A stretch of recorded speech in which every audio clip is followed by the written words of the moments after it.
Today is January the 17th, 2024.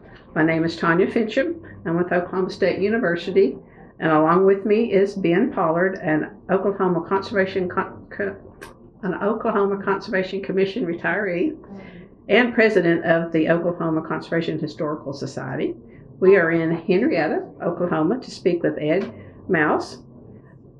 He was instrumental in the formation of the Creek Nation Natural Resource Conservation Commission. I hope I got that right, which was established in 2013, 2014, around in there. Today's interview will be part of our Oklahoma's Conservation Heritage Oral History Project, which is a collaboration between the Oklahoma Conservation Historical Society, the Natural Resources Conservation Service, and the Oklahoma Oral History Research Program. So thank you for letting us come today. You're welcome. Before we get into the conservation side of things, let's learn a little bit about you. Start wherever you like. Well, I thought about this, and I'm not sure where to start, but I'll start anyway. I am the only grandchild, and as I told my grandson, he's in the same boat that I was in when I was growing up. We're a string of older grandsons. And I am a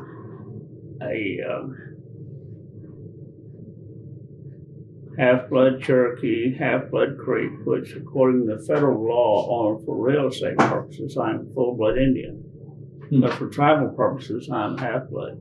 No matter which way you go, I'll be half-blood Cherokee or half-blood Creek. And my dad was a full-blood Cherokee, and my mother was full-blood Creek, and they met at, and I'm not sure where they met, but they both attended Bacone, and my dad attended Schlocko Indian School, and I guess from there it's all history. And my dad spent a lot of time in Creek country, and he,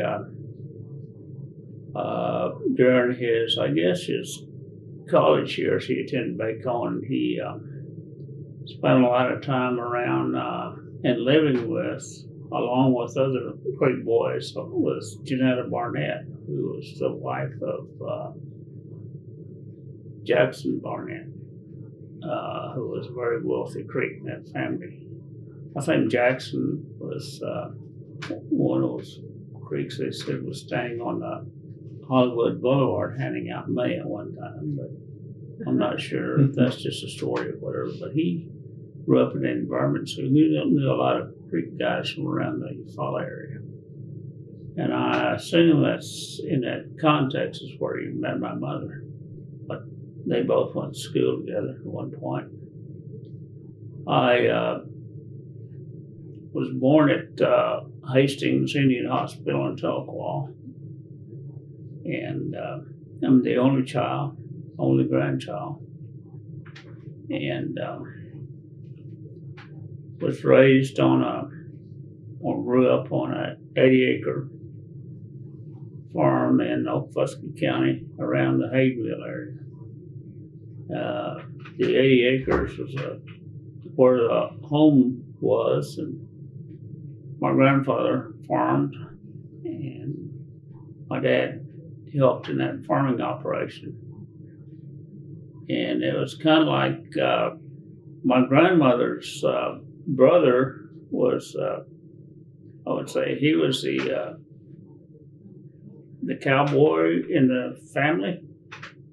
And he was always bringing horses over to the house and breaking horses and stuff like that. So, and he'd bring horses over to the house and be out there talking about this, that, and the other. Of course, I was just a kid, and I'd see them around. My grandmother used to ride side saddle, and her saddle was in the barn for a long time, and I wasn't going to take it down one time, but it was hanging up in the rafters so the weather couldn't get to it. So eventually the barn fell down, and I'm not sure where it is. It may still be under the old tent after. But anyway, that's sort of the environment. My days were raised some beef cattle and some. I remember we had an old Jersey milk cow, and that milk cow did not like me. She would see me coming and she'd run right up to the fence and want to butt me or whatever she wanted to do. But my dad milked her all the time, and she just didn't like me. So I don't know what she didn't like about me, but I was a friendly guy. So that was sort of my growing up years. We had other Indian families living around me, which we all grew up in that, probably in that, I'd say 3/4 mile area, not a square mile area, different areas. We were all sort of distant related, and most of us went to the Oklahoma grade school, which was grade school. I went to the 8th grade, and it was I think a 4-room school, and first through I think 4th grade, and then maybe the 5th through the 6th and 7th, and maybe the 6th grade, and the 7th and 8th grade were in the room by themselves. And then from there, you either went to New Yonka High School or you went to the Okima High School. And if you manipulated the bus system right, you could go to Mason, but then you would have to go to another mile away to catch a bus. So most of the kids either went to, I would say, New Yonka, which was a rural school west of Omogi out there, and a few went to Okima, and I went to Okima. I ended up going to Okima.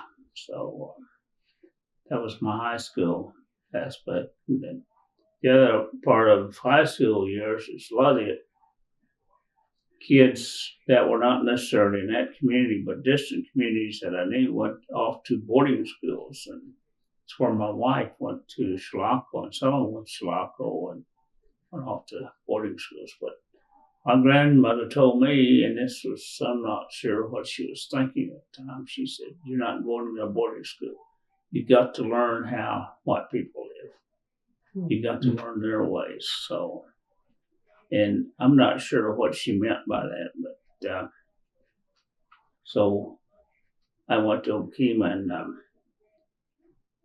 in the 9th grade to the 12th grade. So. And what year did you graduate? 1959. Okay. And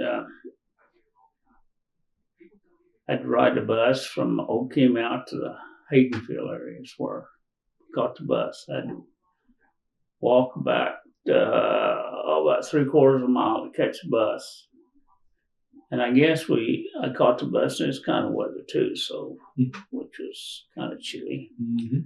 I had to cross a creek before I got to the house, and usually when it rained and I'd get down that creek walking in the mud down to there, my dad was standing on the other side, and he'd throw me a rope, and I'd tie it around myself, and I'd walk through the water and get on to the other side. So that was the bridge.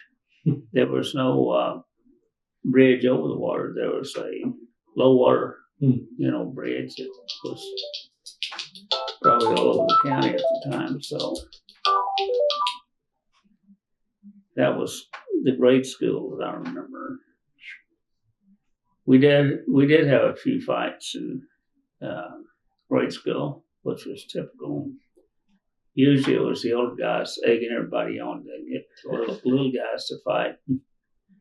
And I remember they would sort of arrange the fight when you were going home. So when you were home, you knew who you were going to fight the next day. So I don't know if they were betting on everybody or what, but one day they told me you were going to fight so-and-so. So I was ready for it. It didn't bother me that much. But got off the bus next day and it got ready to fight. And the guy ran off, and so I was asleep, so I didn't have to worry about it. But anyway, it was kind of, a rural school. And we had this summer game that we played called, and I'm not even sure it had a name, but some people call them goat heads. I call them just plain old sandburrs. They had a big old long stem when they grew out. And our schoolyard must have the best crop of those sandburrs, because the sandburrs grew out there, they'd be about this long. When you got off the bus, you went out there and you found the best sandburrs you could find, and then you put them in your hand, and they'd all be those stickers would be out there about that long.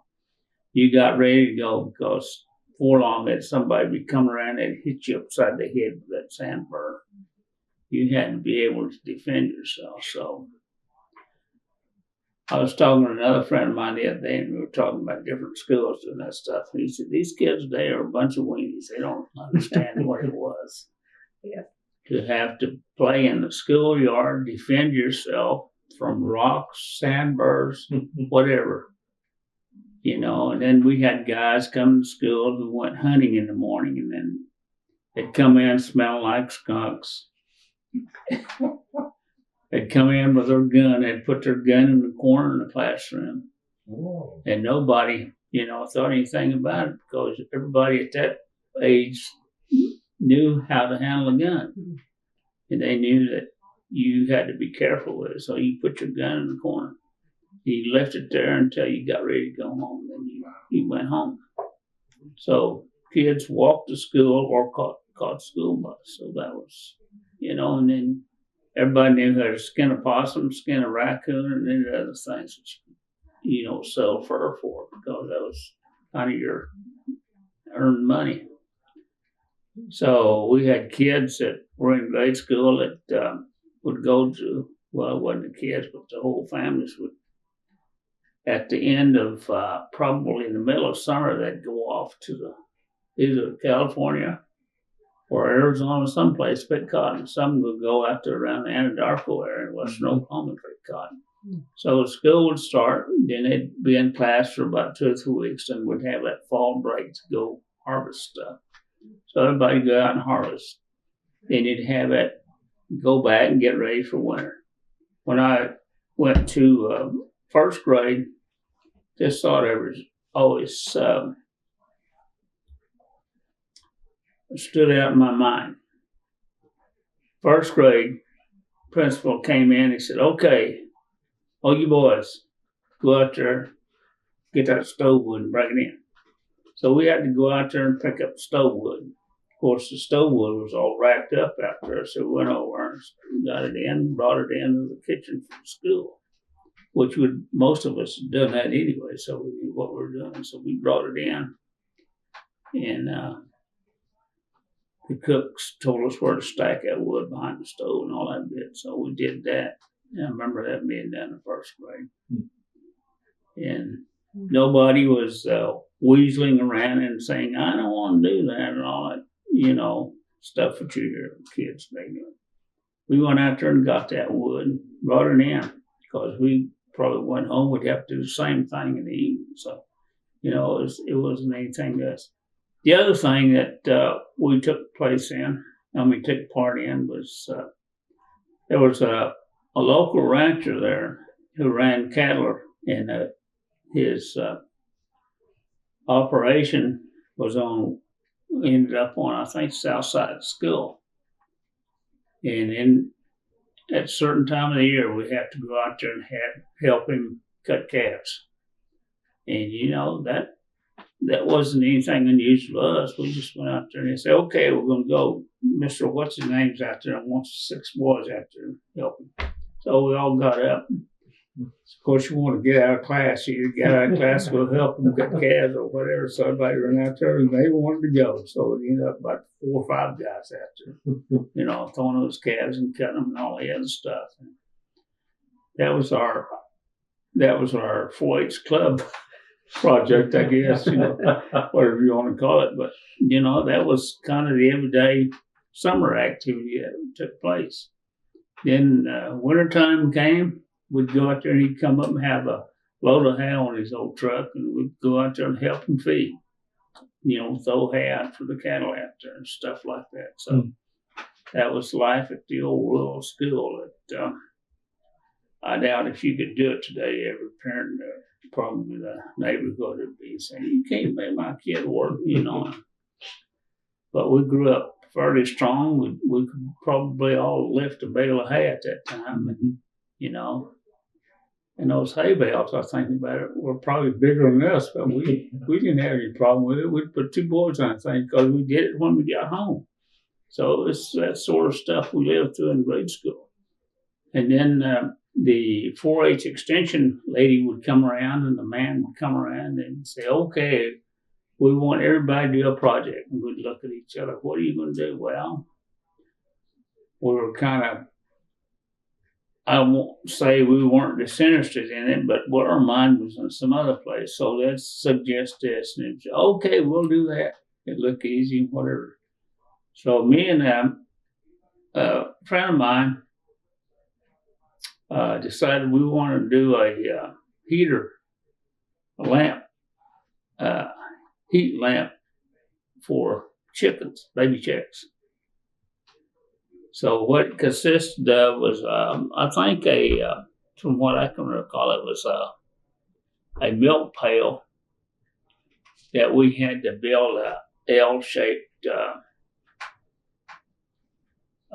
hanger out of 1x4s, cut them to lengths, screw them together, make the L arm out there, and then the lamp would come down through. We cut a hole in the top of the bucket, and the bucket was pointing down, put the heat bulb in there, and screw all that stuff together, and then we had it pre-wired where we wouldn't kill ourselves. But we did that for our demonstration, our team demonstration, and we won first on that thing. Wow. And my grandmother raised baby chicks all the time. She always had, we had a fairly decent sized chicken house. So she asked me about it one day. She said, can you make me one? I said, yeah, I'll make you one. She said, what do you need? And I told her. So she went, well, next time she went to town, she brought the lumber. Got back, so I built her one of those things, that heater for the brooder house, she called it, and those little chicks in there and all that stuff. And the chicks came in the mail and all that business. So she did that, and I did that for her. She thought that was the greatest thing in the world. But anyway, that was our 4-H project that I ended up going to Stillwater on that, and we did that team demonstration there. First time I saw that campus, we didn't know what to think, but there were other kids came from the county. We caught the bus there in Okemah, took a school bus to Stillwater, and most of the kids on there probably never been out of the 5-mile radius from where we went to school, and we're all bug-eyed looking at everything. I guess the student union was fairly new at the time. It was a big building, and everybody they said, go to the top floor, and that's where the open air, I think, was up there, whatever. The terrace. The terrace and all that stuff. Thought that was the greatest thing in the world. A couple guys never would come out. They'd just stay up there. And we stayed, I think we stayed in Bennett Hall. I'm not sure. I'm pretty sure we did. Then we had to go to a banquet, or some other thing where we had to dress up, and I'm not sure what we did, but I remember this Indian guy that was with us, and he didn't have a belt, so I had to loan him a belt. And he never did give me my belt back. And I think I know who it was, but when I saw him in later life, he didn't admit to going up there, so I don't know whether it's him or not, but I think it was. But I won't name his name. But anyway, that was the grade school experience, and I went to Okemah High School, and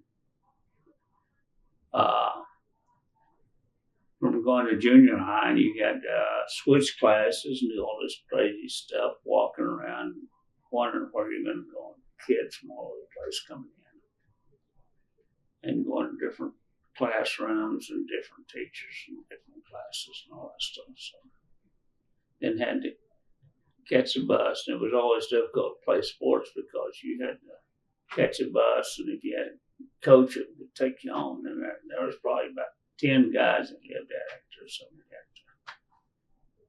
to catch a ride.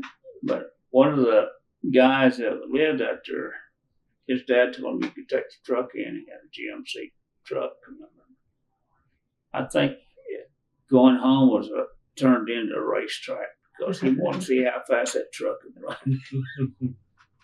But anyway, we lived through that, and having to get a couple of times there, I had to hitchhike home. But there was a lady that worked at the hardware store. She lived out by us, and she told me one time I was hitchhiking home, and she said, "You ever need to let me know if you need a ride?" And she said, "Just come by the store," because she got off work after our practice got off. So when I needed a ride, I'd go down there and just hang around, and she'd give me a ride home. So she lived about a mile further than we did. What sport were you in? All the sports. All of them, okay. Yeah. And I was more worried about getting a ride home than I was in playing the sport. So that's, that was some of the limitations for kids that live outside the area. You didn't have a ride. You worried about either hitchhiking home, and in my case, it was about 15 miles. So, and I was the only one out there that had to catch a ride. So I only had to hitchhike a couple of times. That was it. So, but I got a ride. Was it a hard adjustment from rural into junior high? Did the other students? No, I didn't have any. Didn't have a hard time adjusting on it. Because I think we had a pretty good grade school in terms of. How many were in your class at the grade school? At grade school, there was probably about 15. That's small. Oh. And so in high school, did you have a favorite subject? No. I just took everything the way it was, and then when I got to my, I think it was maybe my sophomore year, there was a family, or they were all related to each other, lived further on north where I did, and the dad on one of those guys, they owned a big ranch over, and they finally, I guess they moved out there to the ranch, and he let their son drive the car into town. So he'd pick me up in the morning, and I started riding those guys all the time. Yeah, and he was dumb as wood, so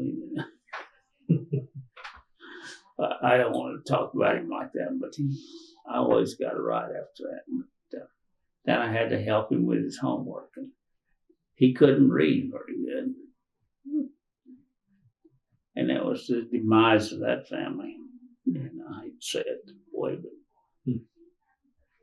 he went and ended up, well, that's for later. He went, take that, and when he was a junior, his dad bought him I don't know, it wasn't a brand new car, but it was let him have his old car. His dad was driving at the time, it was a 55 Crown Victoria. Remember those? Had that thing over the top, and his dad was not smartest wheel on the hub either. And because he had inherited that big ranching operation from his granddad. And his granddad passed away, so he was out there. That's why they moved out there, I think. But he was trying to run that ranch, and he was spending money like crazy, one of those. I don't want to call him a privileged guy, but I didn't mind him helping me out. He'd buy these real high-priced cars and going out there, and they had to go across muddy roads and all that stuff. And they'd fly about 90 miles an hour into Okeem from out there. And he was always doing this stuff. And they said, well, here comes Earl. And he'd be flying by there in that Crown Vic, and then they gave it to his son, and his son took it in high school. He was driving that around. But anyway, graduated from high school, ended up riding a bus, and bus driver lived about 2 miles further on down the road from us. And then he made me sit on the right next to the door. Because he said, I'll split you boys up in the back. Somebody's at the back there flipping paper wads and all that stuff, you know, and he wanted that being done. So he made me sit right by the door. You get on the bus, and you know that door swings open that way, and there's that seat right by the door. He said, "You're going to sit here right there." So I looked at that as a good thing. I had an assigned seat. Nobody could take my seat now. I didn't have to run to the bus. You know, everybody else had to. When that bell rang, everybody took off like crazy, like a herd of, you know, wild cows. They were fighting to get on the bus and get a seat because our bus was loaded. And the bigger guys ended up in the back because they were back there goofing off and doing those stuff. And then the little kids would end up in front having to stand up. But not me. I walked out there real slow and I told them, get up, that's my seat. So I looked at that way now and I said, I must have been crazy or something. Anyway, I got that seat there, and after a while, everybody caught on. Don't sit there, it's a wind seat. So I'd walk out there real slow and get up, but the last guy before the bus driver got on, I'd get up there and make those guys get up and sit down. So that was my senior year, remember that? And that was a good thing. And then senior year was,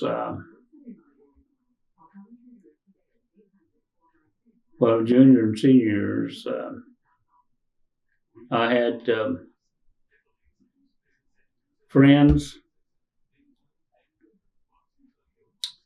from all classes of whatever there is in Okima.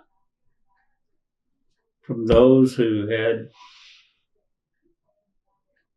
I won't call it money, but they weren't worried about life in general. They were just going to school. One of them was his dad owned a dealership. So he was driving a new Chevy, 55 Chevy. You probably remember those. Mm-hmm. Had a brand new 55 Chevy. Mm-hmm.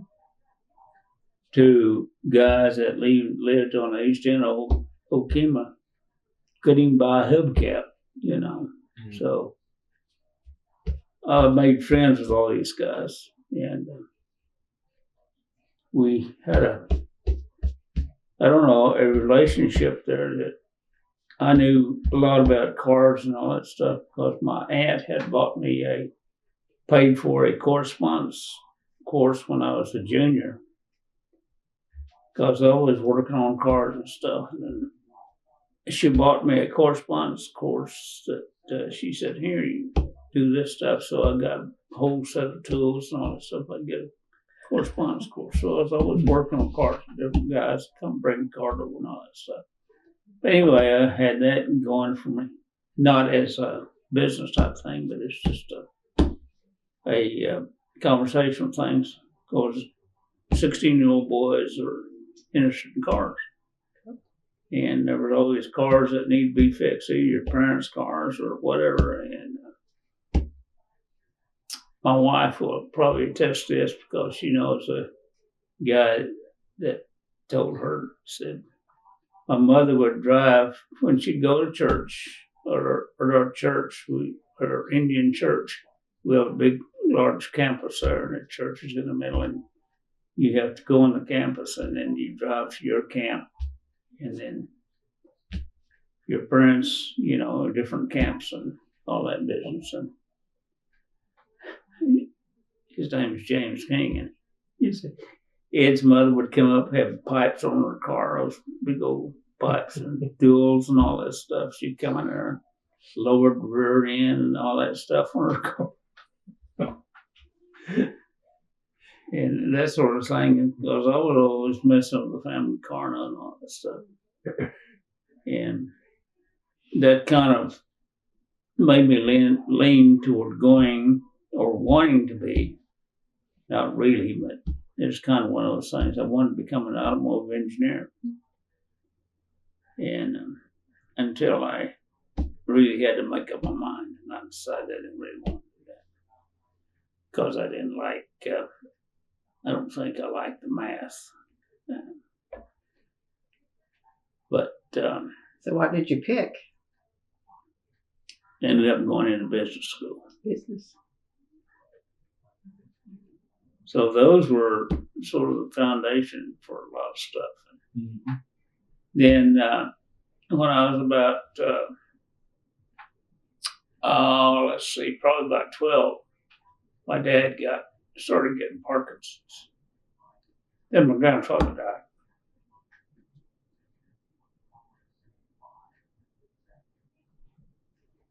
That changed.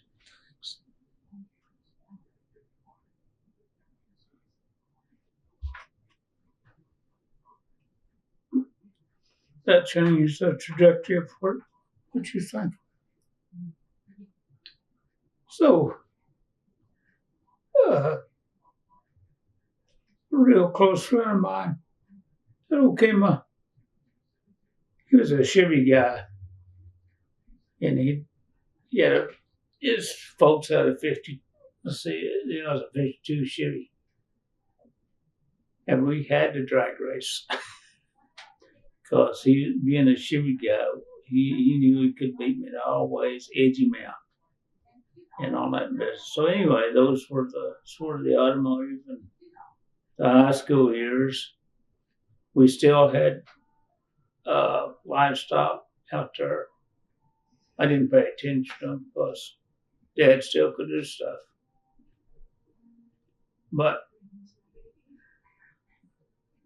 the agricultural stuff was gradually dying.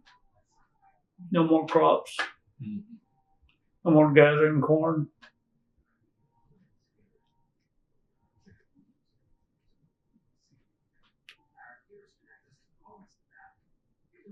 Transition was taking place. I can see it now, but as a kid, you don't see that stuff. So I graduated from high school. Didn't do FFA, just did the old 4-H stuff that I learned in grade school, whatever. Doing normal stuff with 16, 17-year-old kids too. Got time to go to graduate from high school and never a spoken word about going to college. But it was expected that I was to go somewhere. I didn't know where. So I ended up one day going to orientation at OSU. Went up there, went through orientation. Had no idea why I was there. I just knew it was the next step. And I ended up running into guys from high school. They said, "We thought you went to OU." You have any idea about going to OU? It was the furthest thing from my mind. OSU was where I'd been before. I just went there, caught the bus. I was working summer in Tulsa and had a fairly, I'd say, lucrative summer job working with my uncles and cousins in the automobile upholstery shop. I was just delivering cars in the summertime, doing stuff like that, and taking care of business there. And then my mom told me one day, she said, "You need to catch that bus, go to Stillwater." So I ended up Stillwater, going to the orientation, and that's how I ended up at OSU. So that decision was not a, not a big brainer type deal.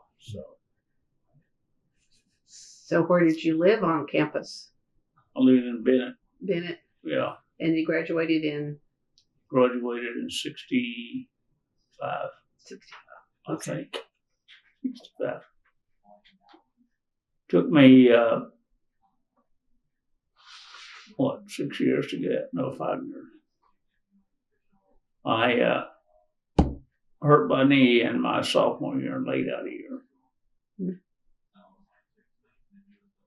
So I enrolled. When I first enrolled, I enrolled in engineering school because of my work in automotive stuff. Mm-hmm. Mechanical, yeah. I wanted to be a mechanical engineer because I knew a lot of stuff. I had, at that time, I had disassembled shock absorbers. That the new tube shock was just now coming out. They had, the older cars had the friction shock absorbers that had a big long arm and it draws up and down. You had to adjust that stuff. And I'd worked on that stuff. Then tube shocks came out and I took that thing apart. I bought me a little old welder that is probably as big as probably that notebook right there. A little old box. Bought it off probably in Mechanics Illustrator. Somebody had one that for, I don't know, $29 and you could weld a bridge or whatever, how the ads go. Anyway, I ordered one of those and I taught myself how to weld that thing. How you could weld that thing. I have no idea now because it took a steady hand. But I learned how to weld that thing. But I disassembled a tube shock. And if I'd have kept up with it, I probably would have improved that thing to the point I probably could have got patents on it because I knew how the thing worked and all the hydraulics inside and all that stuff. But I just kind of put it aside and went on about my way. But later on, the Coney shock and the race cars and all that stuff was developed and all that stuff. I remember that thing. Could have did that. I knew how those things worked. Mm-hmm. Things like that. So when I was in college, started college, I worked on guys' cars. And I had a client base from guys that were in, I think, Iran. They lived in their apartment over, and one guy, I lived in a house off campus, and one guy was in our house there, and we all had separate rooms and all that stuff. He said, I noticed you were always working on cars. My car uses too much gas. He had an old Ford. I said, what do you got? And he says, well, I've got that Ford down there. He said, he uses too much gas. And I said, let me look at it. And I didn't tell him this, but he had a big old 4-barrel on that thing. Big old C94 sitting in that thing. I said, I'll tell you what. I've got a little 2-barrel on my car. I'll trade you out for even swap. I said, that 2-barrel on there won't use as much gas. That's 4-barrel.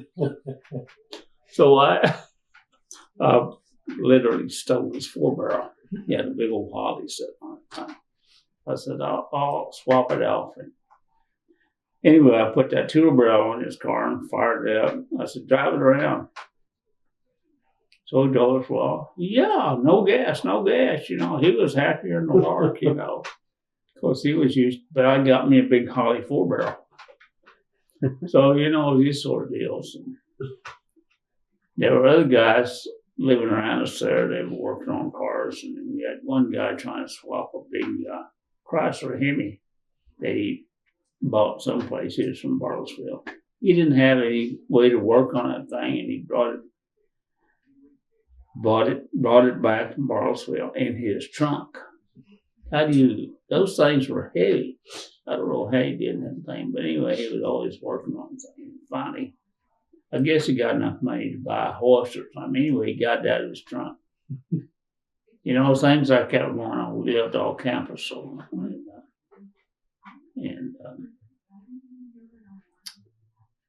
little things like that. And there's my guy that I was talking about that was the son of the rancher. Guess what he is driving? Brand new pink Thunderbird. Pink Thunderbird. His mother picked it up. He was going to college. He was going to be a college man. His mother said, William Earl, I want you to drive this pink. He didn't want a pink Thunderbird, but his mother made him be a pink Thunderbird.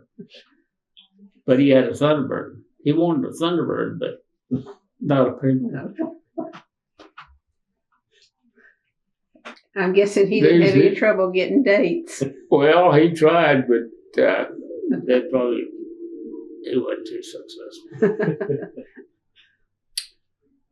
But bless his heart, he tried. He was one of my, I'd say, better good friends. We all understood each other. Wasn't much to understand with him, but you know. Anyway, in that house, we had Seventh-day Adventist. I think he was from Kingfisher, majoring in math. He was kind of I won't say he was odd, he was different because his upbringing just was different in his perspective of the world. Mm-hmm. We had a guy from Woodward who was in vet school. I think he was a junior in his class-wise. Really a little diligent. And another one that I earlier roomed with when I was in Bennett was from Eric.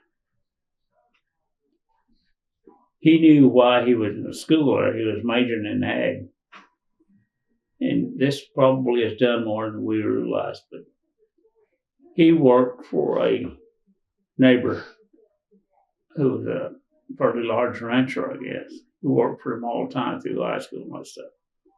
When he got ready to graduate in high school, that guy told him, I'm giving you that pickup and your tuition, you're going to school. And he was there because his neighbor was sending him to school. I don't know if he graduated, but he would. The only obligation, he said, when you get out of class Friday afternoon, that's why I'm giving you that pickup. Brand new pickup on top of that. He drove back there, worked on the weekend, came back to school. Yeah. So these were the kind of stories that I got associated with. And that was when I was a freshman in Bennett. I moved off campus, moved on the house, and then that's where I ran into the guy that was from Woodward, the vet guy. There was a guy from Chickasha who wanted to be a DJ. He had a real deep DJ type voice. It was a DJ on campus with the radio, KOHU, whatever it is. Mm-hmm. And he was on the radio all the time. And he'd get these phone calls from his girls. They fell in love with his voice. He was a homeless guy. He was so life. And we would tease him and tease him and tease him. He said, well, at least I'm getting dates. But he was, he was humorous, but he was the ugliest thing you ever saw. And to go with it, you know, he wasn't like William Earl with a pink Thunderbird. He drove a Volkswagen. Being the homeliest guy in the world, he drove a Volkswagen. He'd go to Normal there and pick these girls up. And at that time, I don't think girls were too crazy about riding around a Volkswagen. Then I had another friend who had a sort of see a Sprite. That's a pop, isn't it? There was a Sprite, MG Sprite, yeah, the little bug-eyed thing. His dad was a career Army civilian based in Germany. So his dad bought him a Sprite. So MG Sprite, that's what it was. And little old thing, you can get 2 guys in it, and that's about all you do. He got more offers for, girls just wanted to ride around with him and all that stuff. So he was always having some girl riding around with him, all that stuff. And then the guy that was probably the most, no, he wasn't the wealthiest, but he was, I would say pretty well off. I don't know how well off he was. He was, I learned that his dad was a major publisher in Tallahassee, Florida. Jewish guy. Drove a brand new Corvette. He would let me drive it, but he wouldn't let these other guys drive it. So we got along really well. And then when the 7-Day War broke out, he disappeared. He went back, found out later, he went back to Israel. Wow.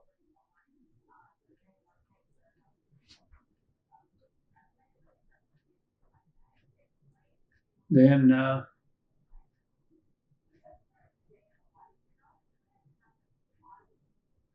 there was, let's see, one other guy.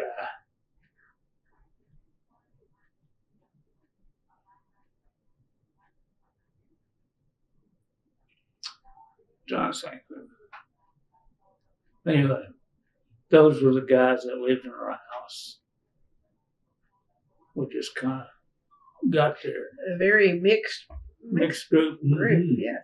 Oh, this guy that I'm trying to think of, he was a kind of a chubby guy, blonde-headed guy, kind of uncoordinated. He drove a Chevy convertible. I think it was a 63 when they came out with that boxy looking brand new convertible.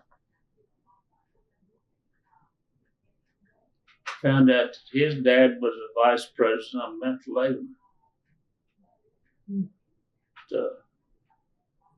Not Vicks, but yeah, mental labor company. And how did you all find each other? I mean, were you all the same major, or? We all came to that house to live. Oh, we all had a room in that house. You didn't know each other before we that? We didn't know each other. So we ended up there. We were kind of like the lost souls on the prairie, but anyway.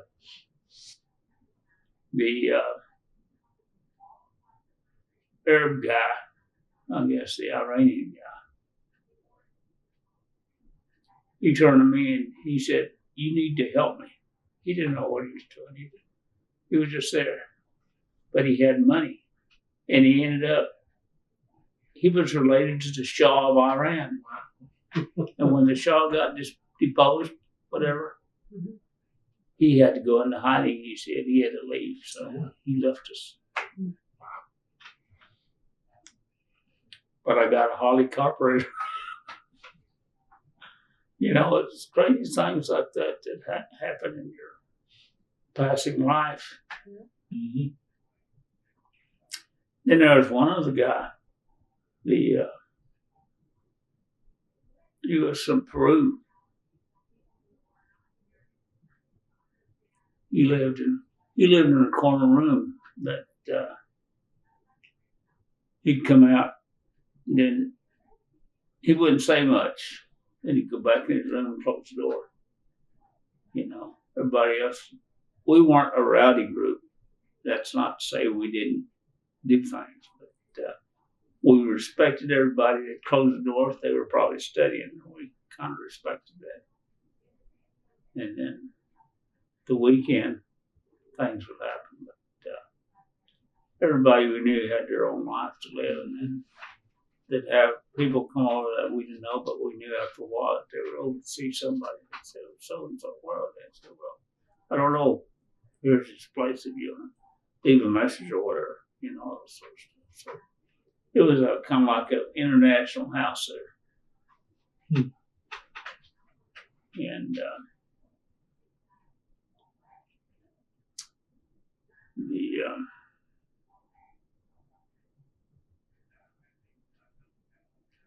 everybody got along real well. I think we all respected everybody's territory, whatever. And you were majoring in business at this time? I had shifted over to business at that point, and I was in Bennett my freshman year, and then I laid off that 1 year, and then went back and found that house, lived in that house. And when I went back my sophomore year, that there was a housing shortage. Nobody could find housing.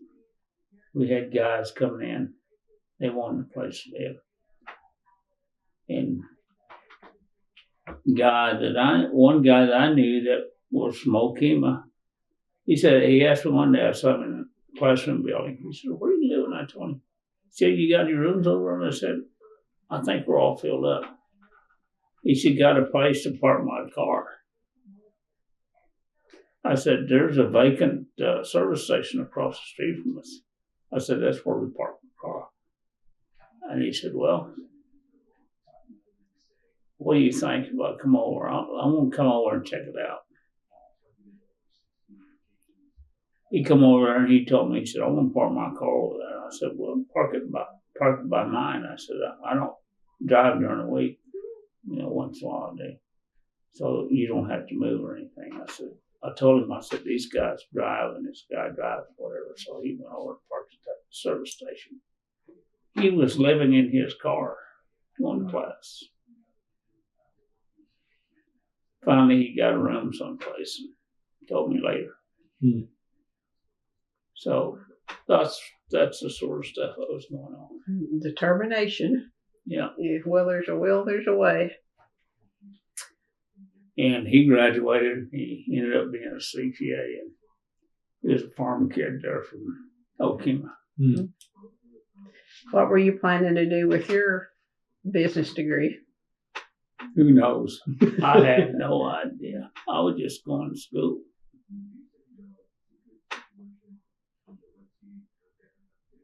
Well, you finished. Well, I guess I did. Because last semester, I went and told my advisor, I said, I think I'll change my major. He said, no, you're not. He said, what were you thinking about? I said, I was thinking about changing to economics. Because my senior year was probably my most productive year. Things began to click. I began to understand stuff. I had changed my major from when I first enrolled, wanted to be a mechanical engineer, was an engineer for, I don't know, half a semester or whatever. And didn't care to do the math, even though I could do it. I was making B's in math, but it didn't appeal to me anymore. Then I switched over to education. Was in education for probably one semester. And I couldn't see myself being a teacher. So that's when I laid out for that year, and then when I went back into changed over to business school. And I switched over to accounting.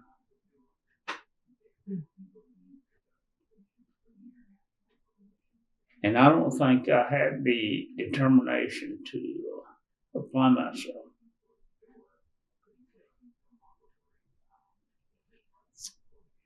I made a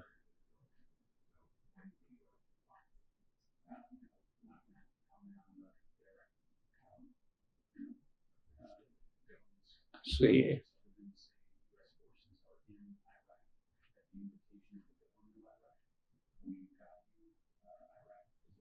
I think I made anyway, I had weird grade points there one semester because I had 6 hours of A and 6 hours of F. Yeah.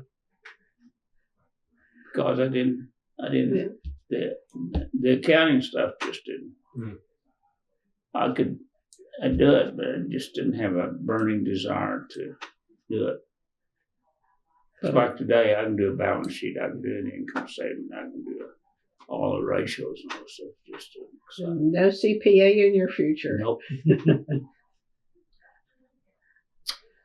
And since, well, jumping ahead, you know, I've had CPAs apply to me for jobs and all in business. And I say, can you do this, this, and this? And their eyeballs start rolling around.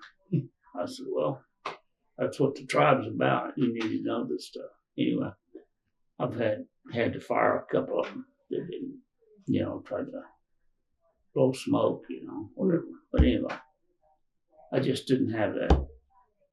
I could understand it. I knew where it was coming from, what needed to be done, but just didn't have that burning desire.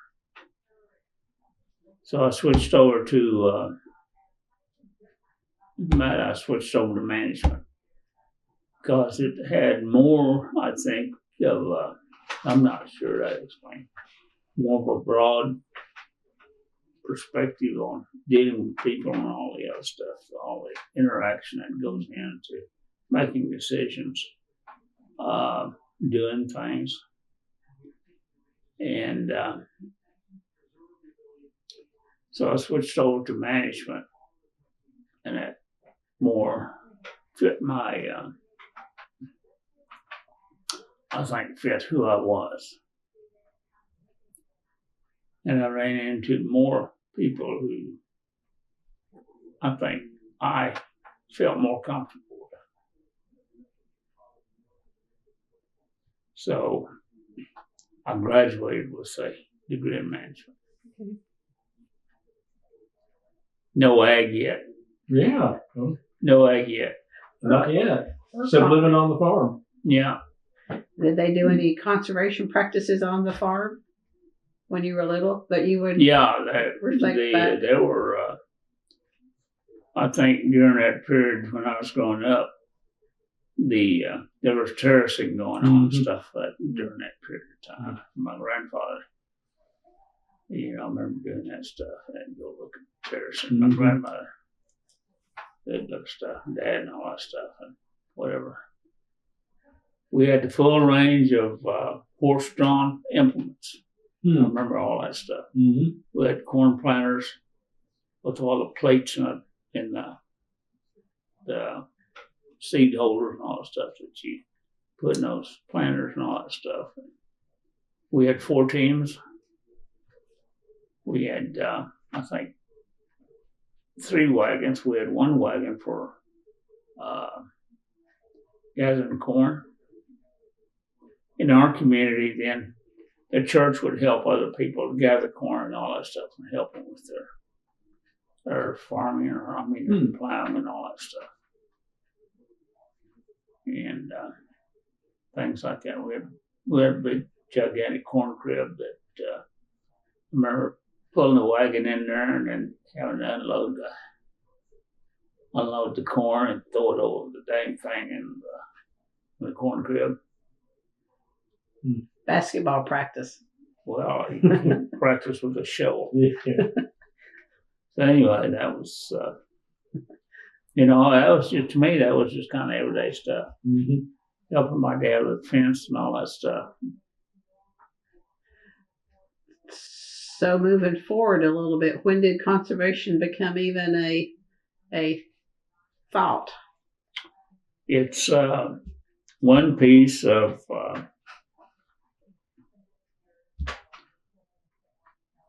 one piece of a lot of things. Okay. A lot of pieces. Okay. Kind of like a puzzle. Yeah. And that's where after I graduated from college. In that interim, before I graduated, I met that young lady sitting there. You hadn't met her before that? Nope. You meet her at OSU? Kinda.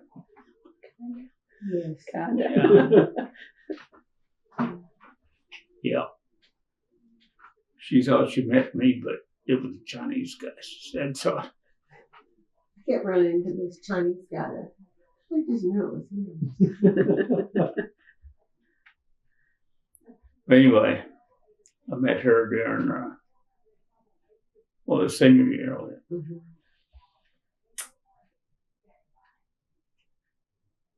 And we both graduated. She would talk to me about literature, and then she was taking French and all that stuff. I had so much literature in high school. We probably had one of the better lit teachers, English lit, American lit teachers. I would say a good part of the country. We had to analyze this, that, and the other, and all that business. I didn't have a problem with it. I just did what she said and then did this way and did it. And stuff like that. So I never had any problem with having to study and all that business. And one day the superintendent called me to the office. And I don't know how your high school was, but we had these speakers in the room. Well, the superintendent would come on, or the principal would come on and say, okay, snow day, you can go home or whatever, and make a mass announcement. Well, one day, the superintendent of schools, Edward Mouse, would you come to the superintendent's office? I said, oh, crap. That was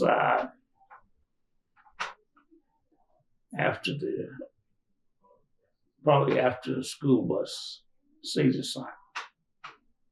And I thought, what did I do now? I couldn't think of anything. And I'd been sitting up there for probably about a year. I think that happened during my junior year. So junior year, I had my seat assignment. Senior year, I had my seat assignment. And so I had to go to the superintendent's office. So when they made that announcement, of course, you're in class and everybody turns around and looks at you. You know, they're all making fun of you. What'd you do? What'd you do? And all that stuff. So I got up, went down the hall, went down to the office, sat outside, and I thought, oh, crap. He opened the door, come on in. Mr. Mouse, would you hold it just a minute here? And he told the secretary, do something. She said, okay. And he said, okay, come on in, have a seat. Just from the tone of his voice, I thought, what now? I kept thinking, what's my mom going to say? This is going to be bad. He came back in, and our superintendent, his face wasn't the most pleasant thing to look at. He had that stern look. Sat there for a minute in total silence, and he said, I guess you're wondering why I have you down here. And I said, yes, I am. Well, I want to congratulate you. You're the number 3 senior boy in our class, graduating class. That shocked me more than anything else.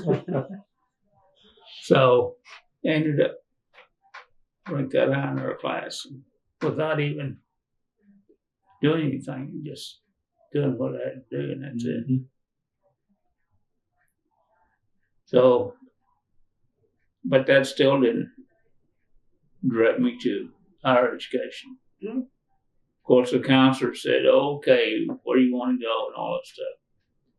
Are you going to OSU Oklahoma to vocational school? Or I said, I don't know.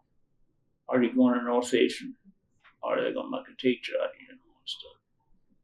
I don't know. So I never did commit to anything. They told me to go to Northeastern. If you go to Northeastern, you can stay at Sequoia over there and you get your room and board free. Sort of business. So I never did. Graduated, still didn't know what I was going to do. Till that day, Mom said, better catch that bus. So I caught the bus, took off. That was The rest was history. The rest is history. Thanks to Mom. Thanks to Mom. So anyway, I graduated with a degree in management. And you met Shirley. And then what? Met Sharon. Sharon. Okay. Life had to get serious at that point. Well, not quite that serious yet. I got a job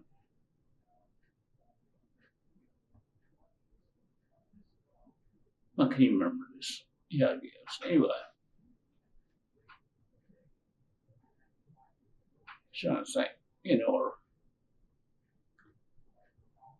I was looking around and still was trying to figure out what am I going to do with this degree. I wasn't an accountant. Everybody wanted somebody to, specific things. A management degree was a little bit broader than that. Now I was kind of looking at the paper one day, and there's an ad in there for a management trainee. I said, maybe this was interesting. And it was for a glass company in Oklahoma. So I said, I think I'll just submit my resume. So I submitted my resume down there at Oklahoma. And turned it in. About 3 days later, I got a phone call. Mr. Alford, plant manager wants to interview you. Can you come down? I said, yeah. So I drove down to Omaha again. The plant manager interviewed me, and he told me they had an opening for a management trainee that they were starting a new program in St. Gawain.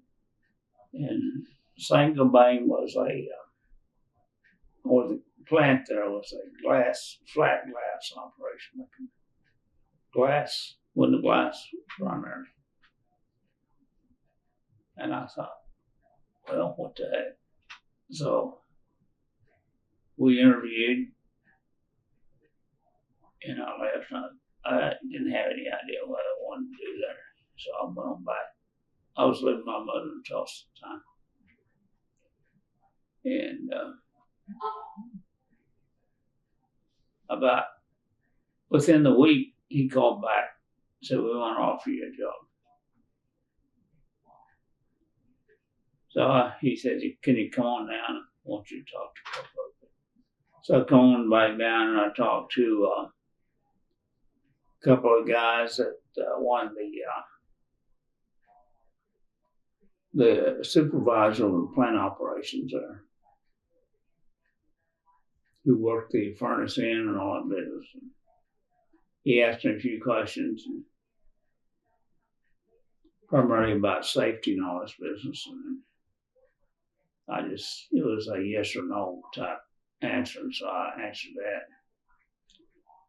So he said, you mind waiting outside for a minute? So another guy came in, and I talked to him for a minute, and then they went back in. I went outside, waited. Come back out, and I said, we'd like to offer you this position. And I said, do you have any questions? And I said, well, are you offering me the position? They said, yes. I said, well, I guess you want an answer, right? They said, yes, we'd like an answer. I said, yeah, I'm interested. I'd be interested in the job. So with that communication thing going on, I said, okay, if you accept the job, here's what we expect of you. You will have to work shift work with these guys that you just interviewed with. You work from, I think 4 to midnight to 8 all day, and you just rotate in every other week. You'll shift and you'll just work around the clock. And we want you to become familiar with the operations of this plant on the furnace end. So we have the furnace end, which we call the hot end. They make the glass. So you will interact with all these people here and just learn the operations. The other part is the cold end, where they cut the glass after it's made. That will become later. So if you learn that, then that's what we want our training to do. I said, yeah, it sounded interesting. I'm interested. I'll take it. I said, okay, well, you report to work. And if you'll hang around from there, we're going to call the foreman that you will be working with, and he'll be sort of your mentor on this stuff. And you'll be spending a lot of time with him. So I waited around for about 15 minutes. This guy came in, just no farm boy from wherever, worked in there. He introduced himself. He told me he'd been working in the plant for about 15 years. Went to school at Schulter over there, local boy and whatever. So we were talking about it before. So he said, you'll be with me on every shift. So when you report on shift, you come report to me. Just tell me you're here. And if I have an assignment for you, which probably I won't have any, I just want you to observe me and watch what I do. If you got any questions, let me know. So I thought, well, golly, what is this about? So I went to work there as a trainee. It was either the easiest job in the world or the most difficult. I never could figure it out. But apparently they were satisfied with it enough that they said, okay, corporate, I found out later, St. Bun is an international company owned by the French. They got plants in South America. They got plants in East Tennessee. They got plants in France. And every once in a while, there'd be some strange guy come in who spoke a strange language. I guess it was French. Anyway, I just followed them around. And then they said one day, we want to ship you back to, I heard this term, Jeanette, Pennsylvania, where they got a plant up there, and they had several plants in that region, Allegheny Bay, something. So they shipped me up to Jeanette. They wanted me to go up there for 2 weeks and look at that plant operation. I thought, well, I'll just go up there and look around. So I went up there and looked at it, and I saw the industrial part of Pittsburgh for the first time. I said, oh my God. Yeah. So then they brought me back. Said, okay, we're going to ship you back up to the east side of the other part of the river where the Allegheny comes in. They had other plants up there. So I went up there and looked around. All day long, I just walked around and the supervisor and whatever. Just kind of goofed around. Well, you're a kid, Hopefully I was absorbing this stuff because I didn't know what I was doing, just looking at stuff. And then they said, okay, I want you to meet this guy named Joe Bosser. Joe came in, he's just a good old Eastern boy. Worked in glass operation for 35 years.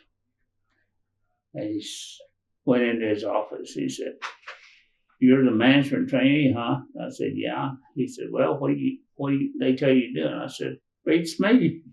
I said, I'm supposed to follow you around. I said, well, I'll tell you what, let's go to lunch. So we went to lunch. We went to the, I want to say Greensburg Country Club. To Greensburg or something that's at east of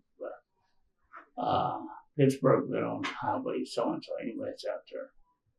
Very big country club. And matter of fact, they had PGA tournaments out there. Anyway, we went to lunch. And she said, while we're here on 11, I'm going to call somebody else. They'll join us. I said, okay. So they called one of his old glass cutting buddies. These were guys who'd been working in the plant, cutting glass for the last 40 years. They're old union guys that have gone out of the union now. They're in management and all this stuff. And then I've never seen so much liquor being consumed by a couple of guys all the world. Anyway, this other guy come in, and the first thing was, "You get your shipment in?" So yeah, a truck came in. What'd you get? Oh, I got 4 cases of this, 4 cases of that. That was the context of the lunch. So went through that. If you wanted to learn how to drink hard liquor, that was the place. But they were glass cutters to the core. That was the life that they knew, and that's all they knew. You know, they had graduated from the union. They were no longer union members, but they had ties to the union, you know, and it was strong in that part of the country. Yeah. So Joe says, "I understand. I just got a call from what's his name. I want you to go down to Kingsport, see a new plant down there." They said, "You must be something special. I ain't never been down there before, but they told me to go with you."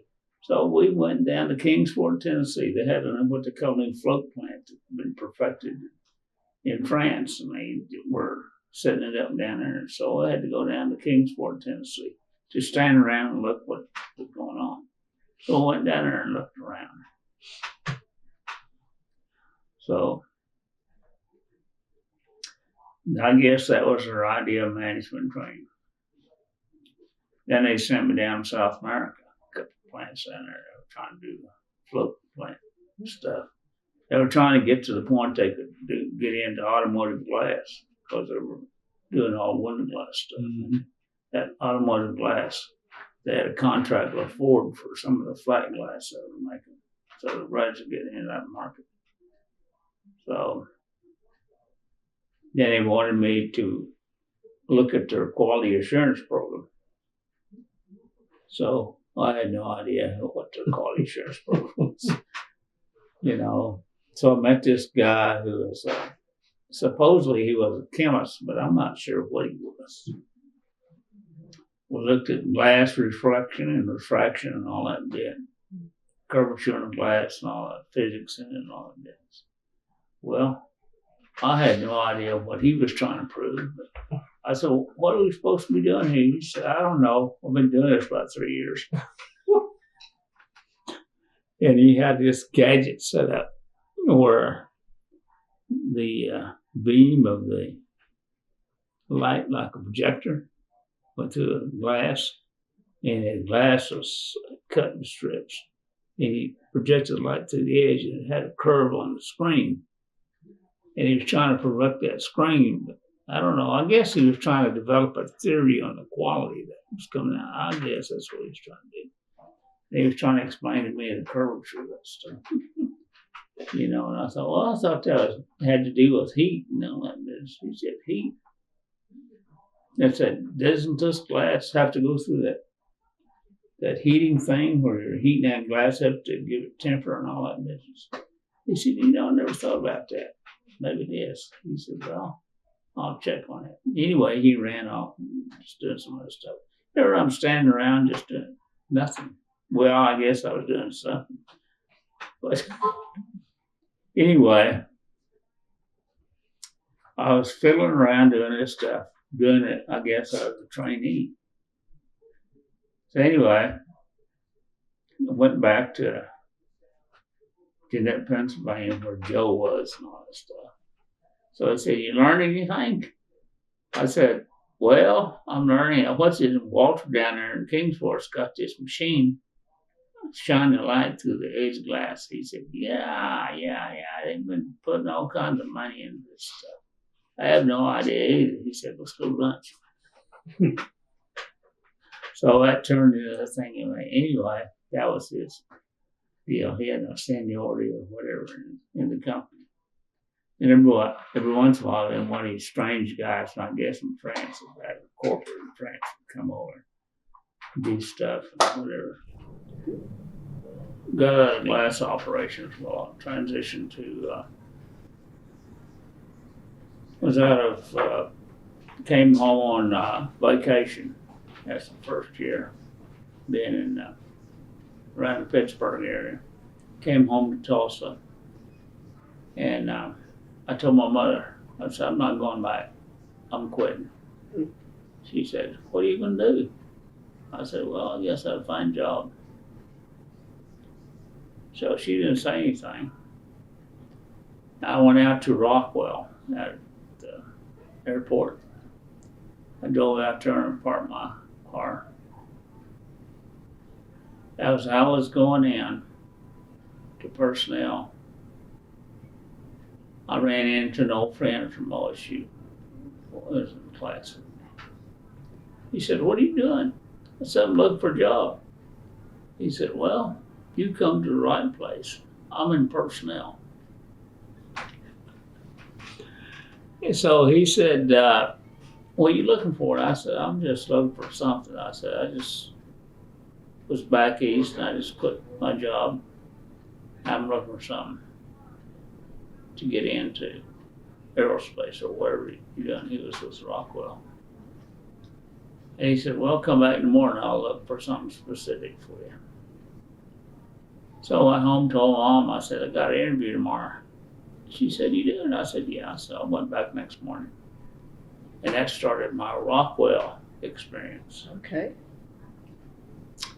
Got in, and this guy's name was Frank Fortney. Frank says, "I've got a position here you probably need to take a look at. Doesn't pay as much, but you can advance with it. You've got access to top management. It's entry level. You're overqualified for it, but if you play your cards right, you'll get advanced pretty quick." He said, "I'm pretty sure you can." So anyway, I interviewed for that, and they stuck me in the quality assurance program on the Apollo moonshot. Apollo, Saturn, all that moon stuff. So I was there for probably about a year, got to witness the moonshot. Wow. And Saturn rocket and all that other stuff. That spider-looking thing that landed on the moon, I worked on that business. On the first moonshot, got to participate in that stuff. So then worked my way from that quality assurance to the project manager's office for the Boeing 747. So I got in on the ground floor of that on the 747 with the project manager who we were shipping, airplane parts and stuff to Renton, Washington for the whole plane to come together. And so I got to participate in the Boeing 747. And got to fly up there a couple of times. As a matter of fact, in one test, after they got the plane to assemble, they do stress tests on that thing. And the test pilots, I've got a real, admiration for the skill these guys got. They took that first plane and they stood it on its tail going down the runway. Didn't get off the ground, stood it on its tail. And that was to stress that airframe. And they had two 2x12s strapped together on that tail. That's what they were running down the runway on boards. And all that weight was on that stuff. So it stretch that airframe out. And then they went down there so far. And there were instruments in that plane. We were measuring and watching those instruments. We never got off the ground. And he took off, got that front end up, got down there. I think we only went probably about 100 yards to read the instruments and all of it, sit it down. Tax it off. We got out. And that was 747. Wow. And that was after the Apollo shot the limb, the thing that looks like a big spider that landed on the moon. It was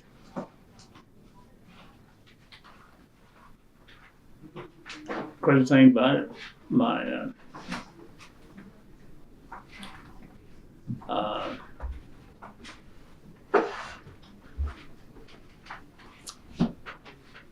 that was an experience in itself. Yeah. And at that point, we were still dating. This was after I graduated a couple of years. She was working for Social Security. And so Apollo was shutting down. We'd already gone to the moon. 747 was kicking off her, began to build that thing. And I was just keeping ahead of since I didn't have any seniority in the company structure. But they were laying off people because of moon shots and all that stuff. Federal money was laying off. So now they're shifting over to 747.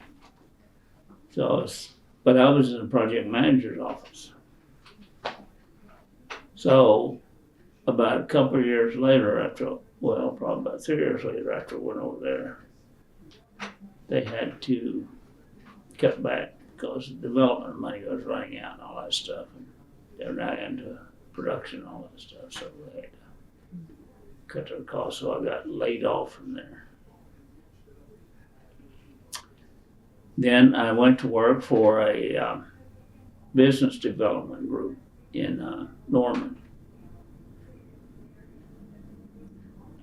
putting together small businesses. So you made it to the OU area after all. Made it to the OU area. Matter of fact, we lived in Midwest City. She worked at Tinker at this point. She'd gone from Okay. Social Security over to Tinker Air Force Base. And she was assembling shot down fighter planes in Vietnam and all that business. And that period of time was going on. So we got married at that point in time. Then we moved to Norman. And I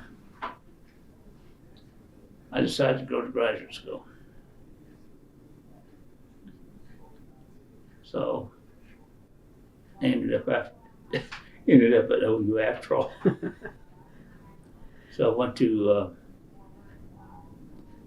at that point, I wanted to just forget about us, all this other stuff that was going on. I said, well, I wanted to do real estate development. So I went to graduate school there in the regional city planning program in the architecture school. Spent about 2 years there, got my degree in there. Looked at all the small towns in Oklahoma and all that stuff that they're having to do with zoning and all the stuff related to development and architecture work and all that business. And just as I was about to graduate, the tribe had got the green light to hold its own election, I guess. I'm not sure how that came about, but they were holding a meeting in Okima. We went to choose somebody from the Fusca County area to be on the election board. So I went down there and they were holding a meeting in the Okima auditorium. That's near the gym, I think attached to the gym. Anyway, went down there and I got elected to be a rep on the election board. So I served on the election board, then went through the first election, and then as the election was, the winner was announced, and we announced that Claude Cox was the new chief.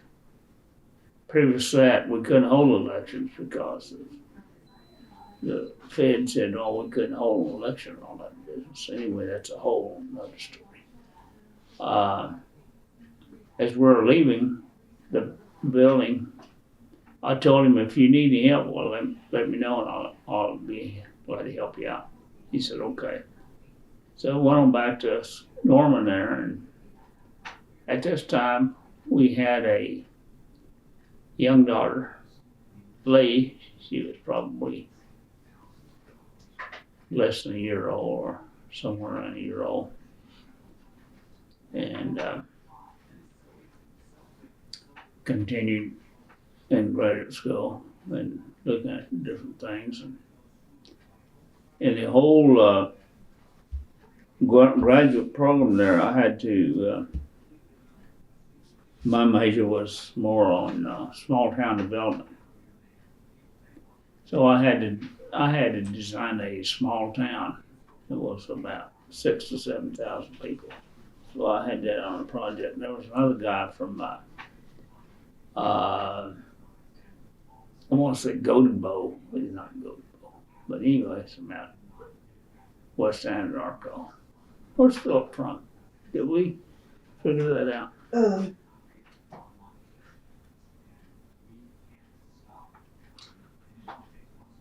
Anyway, I can't remember. West Anadarko, he's Caddo. And we were in graduate school together. We'd met him at OSU, and he was a mechanical engineer, and he had done a lot of aerospace work and decided he didn't like it anymore. He was going to graduate school. We met up over there, and so we went to graduate school together. So I'm now in this, told the new elected chief needed help. I'd help him, and so about 3 to 4 months later, he called me up. He said, "We're having a meeting here at a restaurant in O'Malley with about 4 people that I've selected." And he said, "If you're interested, come on down here because you're one of the guys I want you to come down. You can meet everybody that's on my team." I said, "Okay." So we went down there and met. There were 4 people, I think 4 people, that met down there, and he outlined what he wanted to get done. So we kind of advised him what we thought he needed to do. So we kind of broke up and left from that meeting, and then he called again. So he said, "Can you meet a certain time?" So usually it was on a Saturday, so we'd go down to O'Malley and meet. And we'd meet at this restaurant there. So it got to the point, one guy that was on this team, his name was Ed Johnson. He was one of the federal guys that worked for HUD in Oklahoma City. And he told now Chief Cox, he said, "You need to get your travel administrator to run all this stuff for you." He said, "There's no way you can keep track of it." Claude at the time was an employee of a public service company. He was one of their line foreman. So he had to spend time with public service at the same time, run those crews and all that stuff. So they went into session, those guys, and they asked me, "Would you be willing to take this job on?" I said, "Well, I hadn't planned to, but yeah, we'll do it for a while here." So they said, "Well, we'll see how much money we got." I said, "Well, I can tell you how much money we got. We got $29,000. Because a lot of that stuff I had in my previous job when I was doing business development. I checked on a lot of stuff like that, how much money tribes had. That was public, information. So I knew just who had money and who didn't, all this other business. And most of this was coming from land leases and stuff, so I told him that. But during that period, I had contacts with all over the country with business development stuff. So anyway, they asked me, and I said, "Yeah, I'll take it for a while here and see what we can do. At least get it started, whatever." So they appointed me to be the executive director, and at that point, I was the third employee. There was the chief, and then he had hired a secretary. So I was the third person. So we told him I'd start to work as soon as I graduated and got all my graduate work done and got that out of the way. See, here's the ironic part of all this stuff that I'm about to telling you. When I was in graduate school, I had a Ford fellowship, which paid well. We bought a brand new house, had 2 brand new cars, brand new baby. We skied every winter. Wow. Now, how many graduate students could do that? Not many. Not many. So we were doing pretty good for not having a job. So we decided to move back down here because we're both from here. And she's from Dustin down here, I guess I told you that. So we were moving back to our roots, so to speak. So anyway, we were both close to our parents, and our parents could see us all the time, whatever. Anyway, so we moved back to Henryetta. We couldn't find a house in Henryetta. So we ended up finding a house through the local banker. And I'm not sure how we did that, but the local banker here said he had one for sale. Well, I was getting ready to sell it anyway, for us to go take a look at it. So it was the only one available. So we committed on it and started out that way here. Then I went to work for the tribe. Then I knew that the Bureau of Indian Affairs was putting out a new program called Indian Action Team. And they would fund you for something that you needed. It wasn't a defined program other than they would give you the money once you outlined in the proposal what you're going to do. So I came back to this group and I said, "Here, we can get this money. But we'll have to put a proposal together." And I said, "The chief will have to get hold of these people." And I gave him the name of the people to call. And I gave him an outline, tell him, we want to do an Indian Action Team. We want to do a training program that will train carpenters, plumbers, heavy equipment, electrician, and brick masons, construction trades. So Pollard got on the phone and called this guy in Denver who was handling the program. He said, "That sounds pretty good to me." He said, "I'll come down and visit with y'all."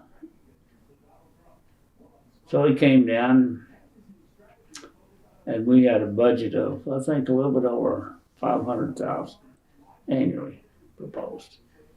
So he came down, and his name was Jeff Muskrat. He was Eastern Cherokee. He came down and met with us, and he said, "Well, this fits in with what we think you guys could use." So he gave us a green light, and that was our first funding deal. And beyond that, we had nothing.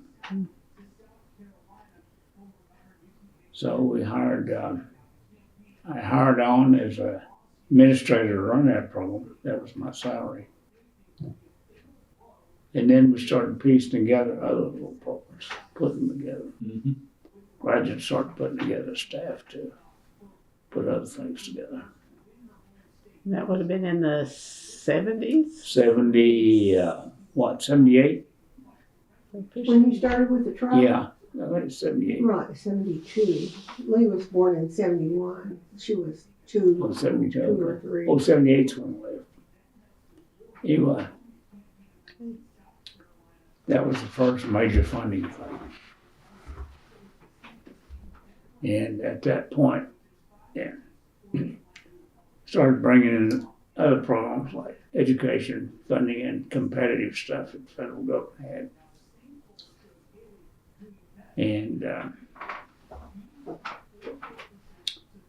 moved forward a couple of years. We didn't have any health facilities. The closest health facility was, you could go to Hastings and Telcor, or you could go to Claremore, and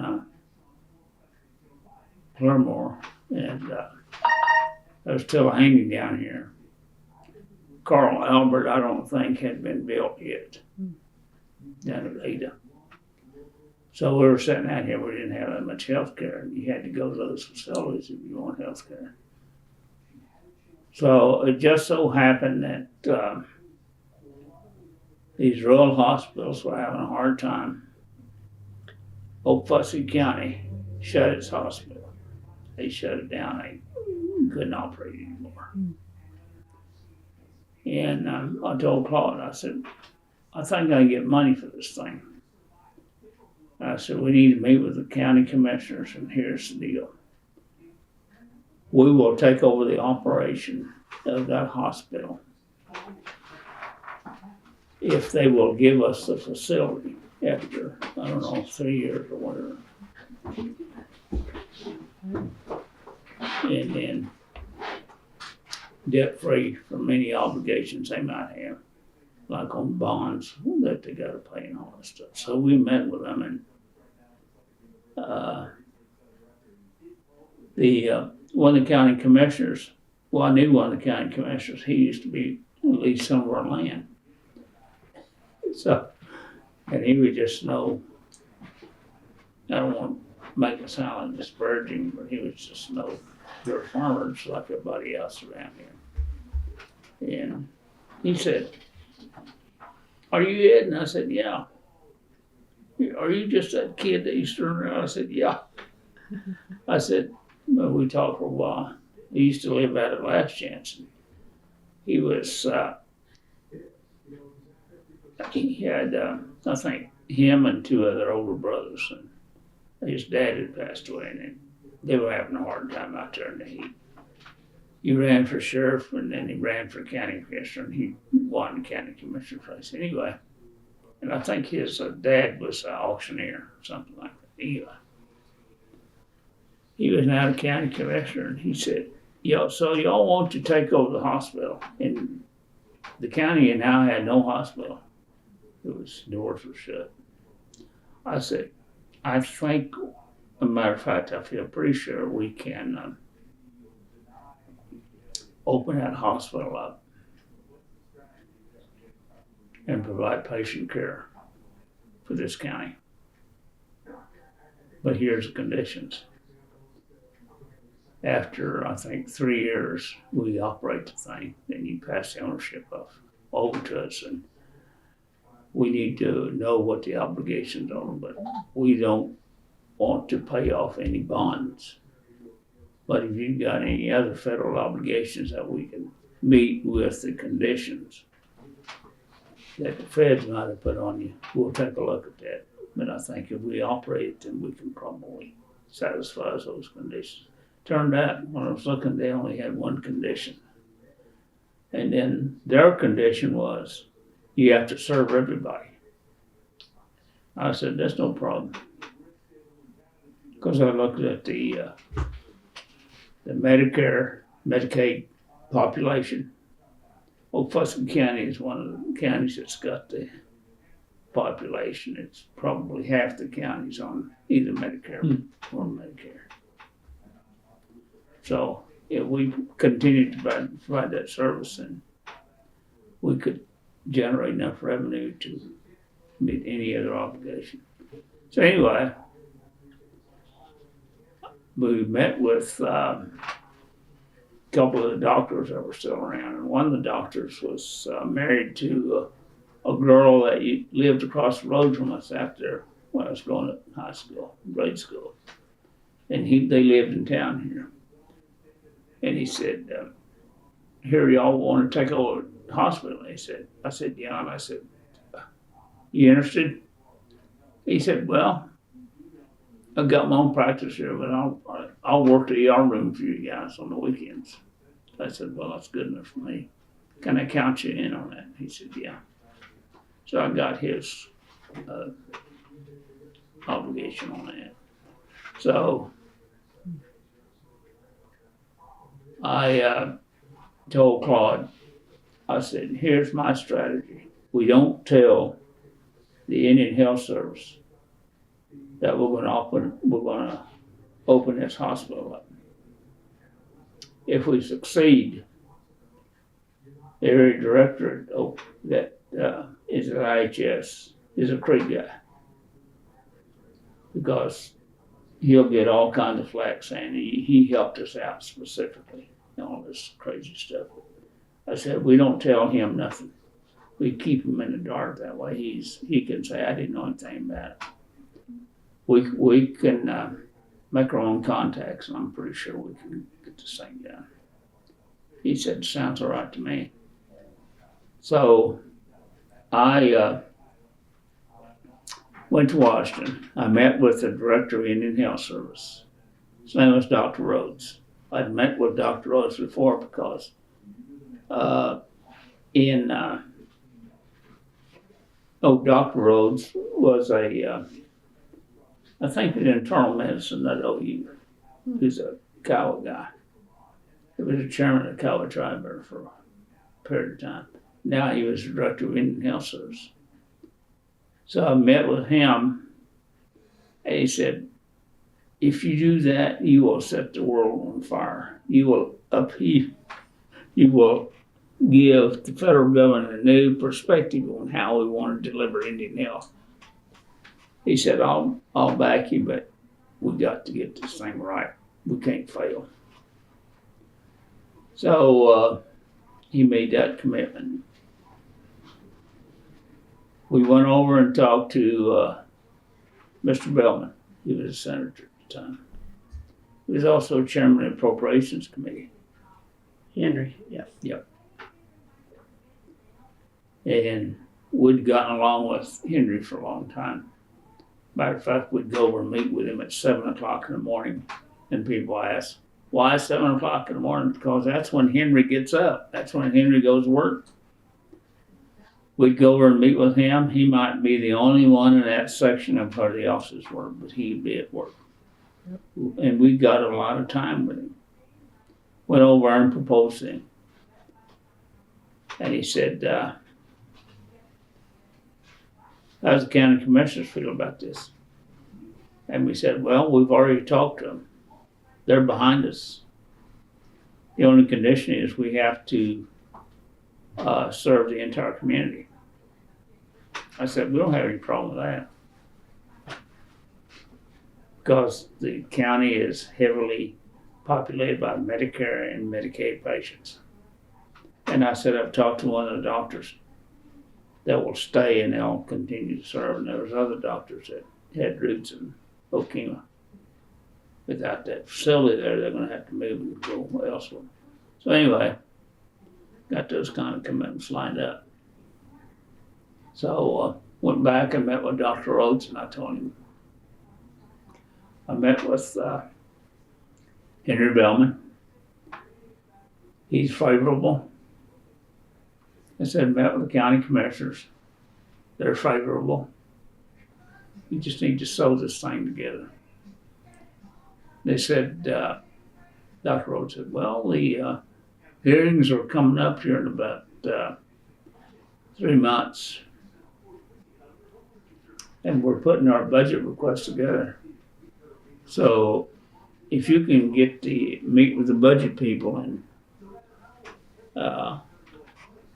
put this in the detail that they need to present to the appropriations committee, we've got time to get this thing done. So went to work on that, met with the budget people on the Hill and all that stuff, going back and forth, getting all that tied up. And then the day before the hearing, I met with Dr. Rhodes. And I met with the doctor, Mr. Bellman.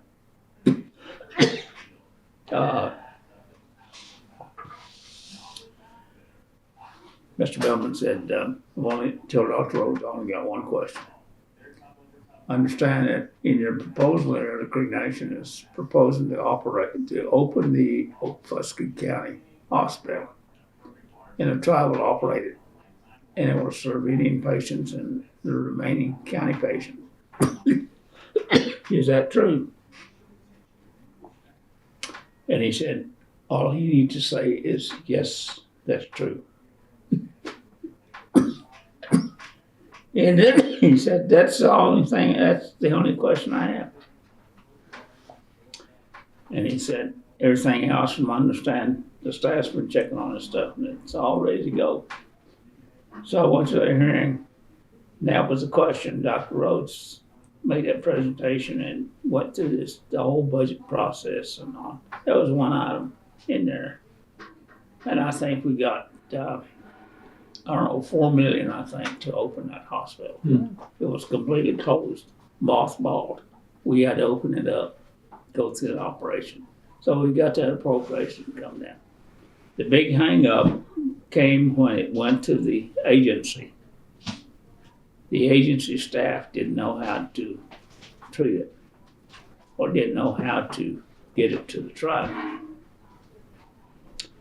There is a law called the Indian Self-Determination Act, which allows tribes to contract federal authority. It's not a regular contract, it's a contract with the federal government to perform that federal duty. So I had to go and, I won't call it preach, but basically that's what I had to do to the federal guys, tell them how to do this thing. And behind that story is, I was the, the chief negotiator on the tribal side, negotiating the federal rules to implement that law. So I knew all that stuff behind me, and I went and I had to train these guys on how to get that agreement together. So we had to go through all that stuff to get that hospital open. So we got the money to the tribe, and then our staff had to put all that thing together. So we used our own people. Matter of fact, her brother was the lead guy on getting the hospital reopened. And then we had so much money in there to update the equipment and all that stuff, and then to recruit people. Then I had to recruit a hospital administrator. I served as hospital administrator probably for about 3 months.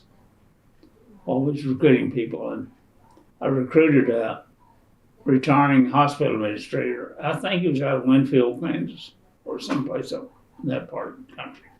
He came down and he said he would take it over for a while. Since he was retiring, he wanted to retire. So he took over from me. Well, I was now being hospital administrator and running the tribe and all this stuff at the same time. So he took it over and finished it out, opening it up and writing all the manuals and helping us do that sort of business. So that's why I said I've worn many hats. Mm-hmm. So I went through that process, got the money in. I should have tracked it a little bit further because in that process, they used the wrong approach on getting the money to the tribe. But anyway, it wasn't a major deal, but it could be done a lot smoother. So anyway, that's why we got into the health business. And still in it. We're still in it. And now we've got, we've got a health facility, a health clinic in one of these communities. We've got, we operate 3 hospitals. Really? We've got this big complex in Oklahoma there, all those facilities. Well, I think the county turned over all the facilities that they got in Oklahoma County to the tribe. So everything up there is operated by the tribe. And so we got all that business now. So that's just on the health side. So we've but anyway, I opened the hospital up, got that stuff started, and built the Oakmulgee Clinic, opened it up, and that's just another story. As we were working with some of the doctors over there, one of the doctors came to me one day, and he said, I need to talk to you. And I said, well, why? And I said, well, he was radiologist over there. And he said, long story short, we own one of the clinics over there. I read all the radiology stuff for not only the Oakmulgee Hospital then, and a couple of clinics around here. And he operates out of Tulsa. He said, 2 of my partners in this one clinic here have bailed out on me. They're going someplace. They can't carry their load anymore. So he said, we're sinking fast. He said, I don't make enough out of this area, this clinic here, to pay for the damn thing. I said, so you're trying to sell it? He said, yeah, I need to get rid of it. I said, how much you asking? He said, well, I don't know right now, but I'll get back with you in the morning. I said, okay. And her brother was chief at the time. So I met with him and I said, Bill, you got a chance to get this clinic over? And he said, well, how much? And I said, I have no idea. He said, well, negotiate it. I said, okay. I'll let you know what the amount is after the fact here. So next morning I met with the doctor. He said, I want $3 million. I said, $3 million? I said, that's kind of high. Yeah. He said, oh, what will you pay for it? I said, I'll tell you what, we'll take over your debt. We'll pay off your debt. And that way, you're not going to get hung up with anything. It took him about 30 seconds. I'll take it. You knew what his debt was, I'm assuming. Well, I'm not going to say yes. Well, you had an idea anyway. We gave him $117,000. Plus paid his back taxes that were coming up fast. Got him out of all that mess. And he breathed a sigh of relief. And to this day, it has not cost the tribe a nickel, because that $117,000, I qualified it through the Indian Self-Determination Act to purchase facilities, taking federal money and paying his debt, paying that $117,000. And if you structure the agreements right, you can do that sort of business. So, and that's one of the things that run these tribes, people don't read the law or don't understand the law or don't have the imagination to do this. At the time, there was a Cherokee guy working with us. He had gone to OSU, and this is another part of my life too. I had taught some classes at OSU in business school.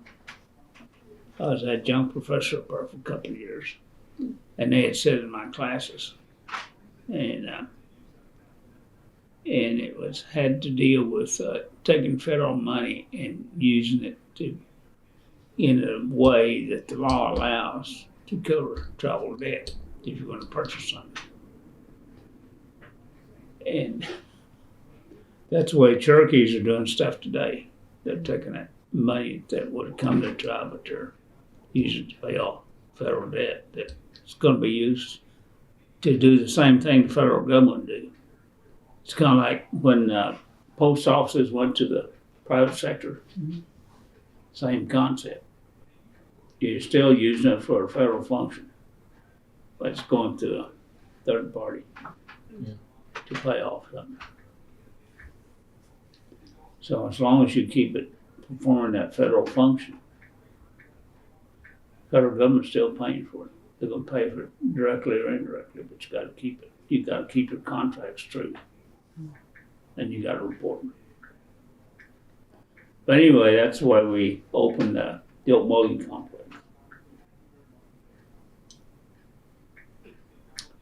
And that's what Dr. Rhodes was saying. You will turn this whole IHS way. And since we opened the old Kima one and built the Eufaula clinic with, on the Eufaula clinic, I leveraged a GSA contract, federal contract,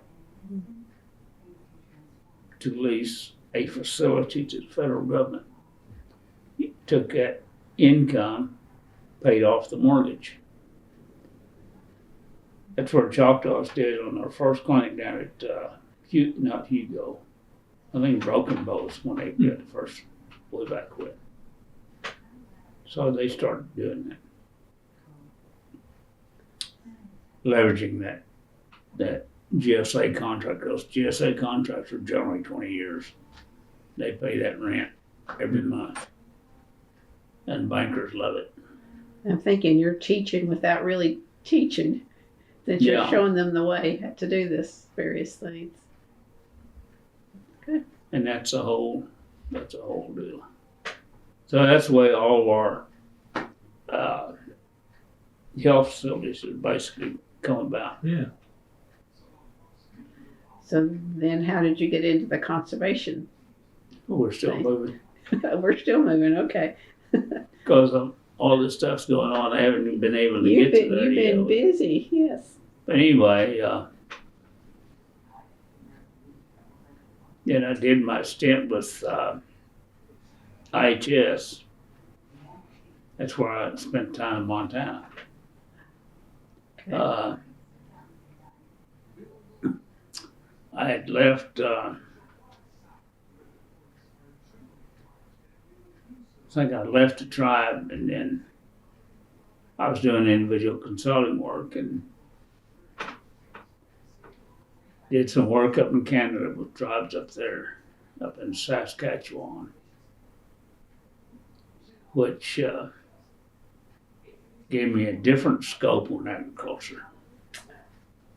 Wanted to meet with some, I'm not sure what their name was, but they were a group based out of Saskatoon.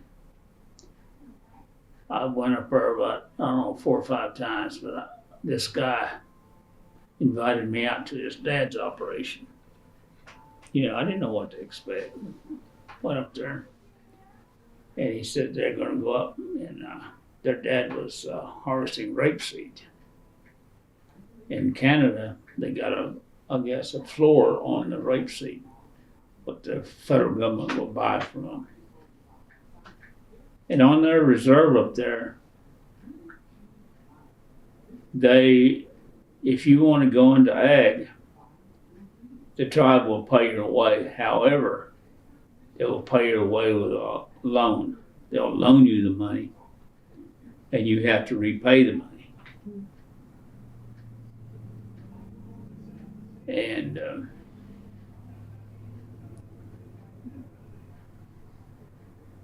I went up there and went out to the operations.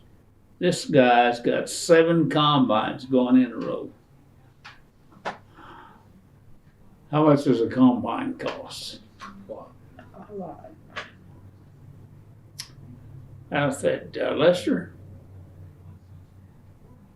I said, who's running this operation? He said, I think we got 3 foremen out there running right now. Lester's a young guy from that reserve.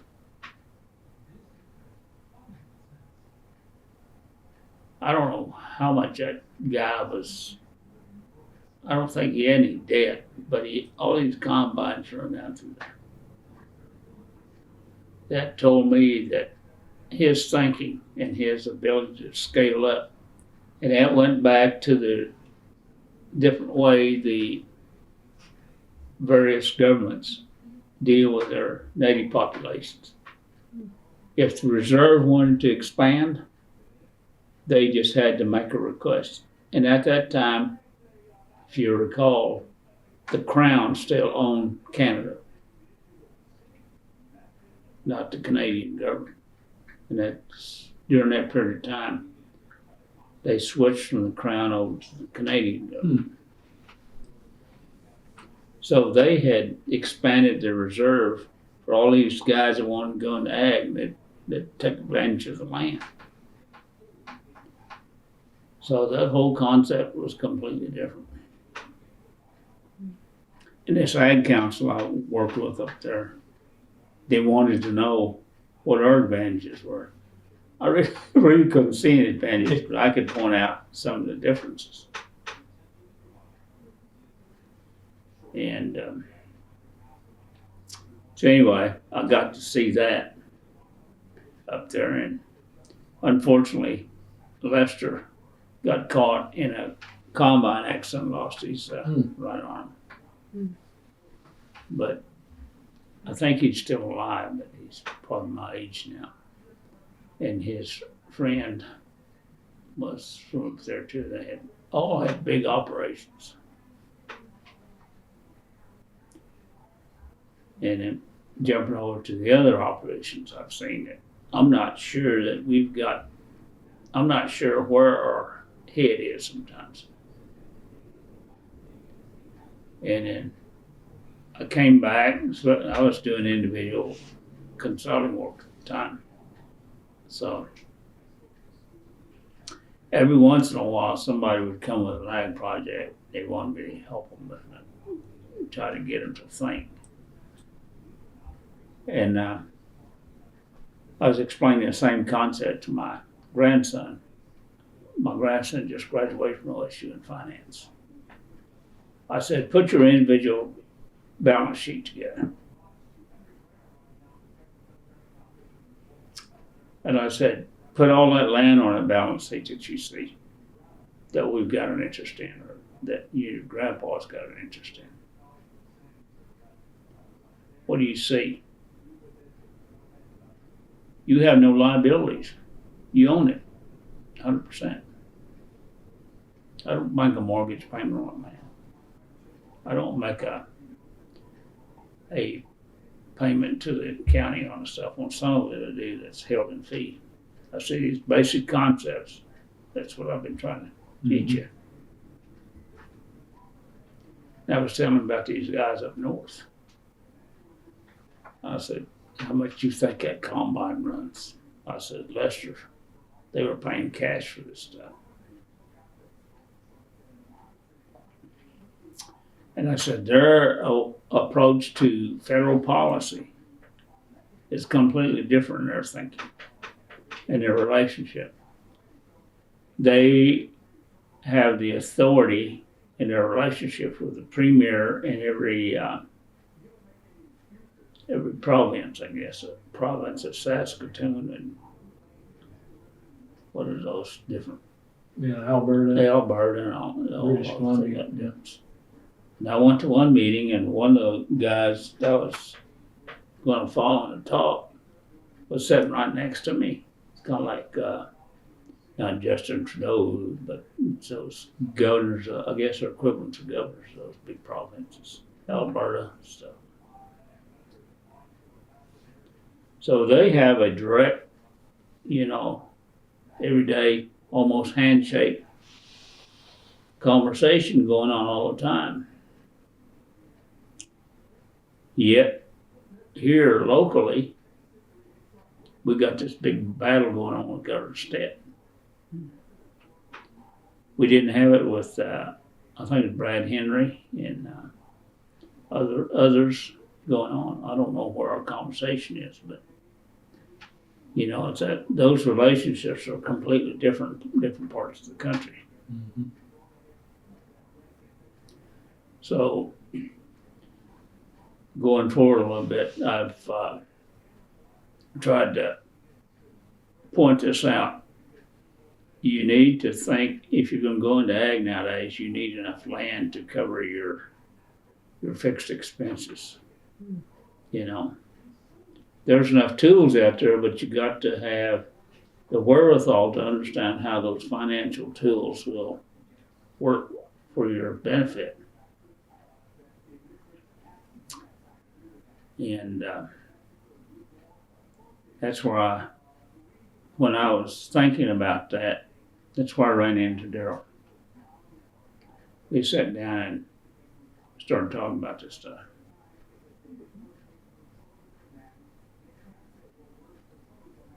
I don't have a mortgage on my land. That's what my grandson started to see. I said, you talked to a friend of yours the other day that they went to high school together. That guy's an attorney now. They owned, 300 or 400 acres right down the road down here that their grandpa had. Well, grandpa passed away. They decided that, they didn't need it anymore. Well, they didn't think about the son. He was in law school. We met with him one day because he was trying to get some legal work done. Anyway, he said, I wish my parents had not sold that property. Mm-hmm.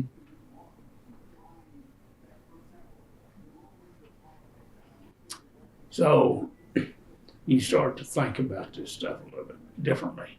Your perspective is a little different. And that's where I was talking to Daryl about that, and I said, the district concept brings people together and gets them to think about probably their future, but how many think about it? And most times you don't think about it till you get old. Because that 16-year-old kid's thinking about that day. But the tool that I see is your FFA group. They seem to be future oriented. Mm-hmm. And I think with that, he was telling me about the district, how it works and all this stuff. And I said, that's what we need here. Because we tried to do a research project for the tribe. We got about $4 million to put in the infrastructure down here south of Dustin down here. They call it Dustin Farms. OSU helped us put together a working dairy. And the whole concept was we'd have this dairy sitting there operating. If you wanted to run a dairy, come down there and work it. Work it 24/7 to see if that's your cup of tea. We went to the King Ranch and bought, I think, about 20 head of mama cows, Santa Gertrudis. and bulls. And when the guys that went to the King Ranch down there, we flew down there. We had, at the time that we hired 7 guys that were, I think a couple of them were graduate students from OSU. Everybody had degrees. Went down there, and our head herdsman was an old Indian farmer. He knew his cattle. We went down there and got off the plane, and I said, okay, go out there and pick them out. He said, what, one? I said, no, we're talking about a herd. We're going to take them back here. He said, oh my God, I've never done this before. Find you a bull, find your mama cow, whatever. These guys got the records on every one of those cows. And at the time, they were trying to get that Sinaitrudis bloodline built up to meet their environment down there. And so he picked out, I don't know, we ended up maybe about 25 head. There was a grand champion, world champion bull standing right over here at Shkoda, Sinaitrudis. Bill and I went over and looked at him one day. And we said, man, if we could get to this level, we would have something. Mm-hmm. Well, we bought all those cows back and began to get them acclimated to that pasture out there. There's probably about 1,000 acres out there. And in that 1,000 acres, we put in a dairy, working dairy, a water supply that's got a 3-year water supply down there. And we redug the ponds and went down, I don't know how many feet they went down, but the engineers had it all calculated. So we had all that land down there self-sufficient. The only problem is you couldn't go anywhere. You had that land and that was it. So you kind of fixed on how big you could get. But if you could understand the concept, if you wanted to develop your land, that what's left to you, you're not paying a mortgage on it. If you would have paid attention to what your grandpa was doing, you could have went down here and say, I think these cows might work for me. Because we were going to supply the semen, the brood cow if you needed it, whatever it is, because that was going to be the seed herd if you wanted to go that way. And we got wise men on the council. They wanted to turn it into a farm. Kept telling this is not a farm. This is a high-level research station. The guys down in King Ranch wanted us to keep records and feed them back in there, see how this thing was going in our part of the country. So that's where the idea of not that time, but the conservation thing is. We got to have a route here to plant the seed, because we've got the asset, we've got the land base. At this point in time, there's probably about 300,000 to 400,000 acres sitting out there. Mm.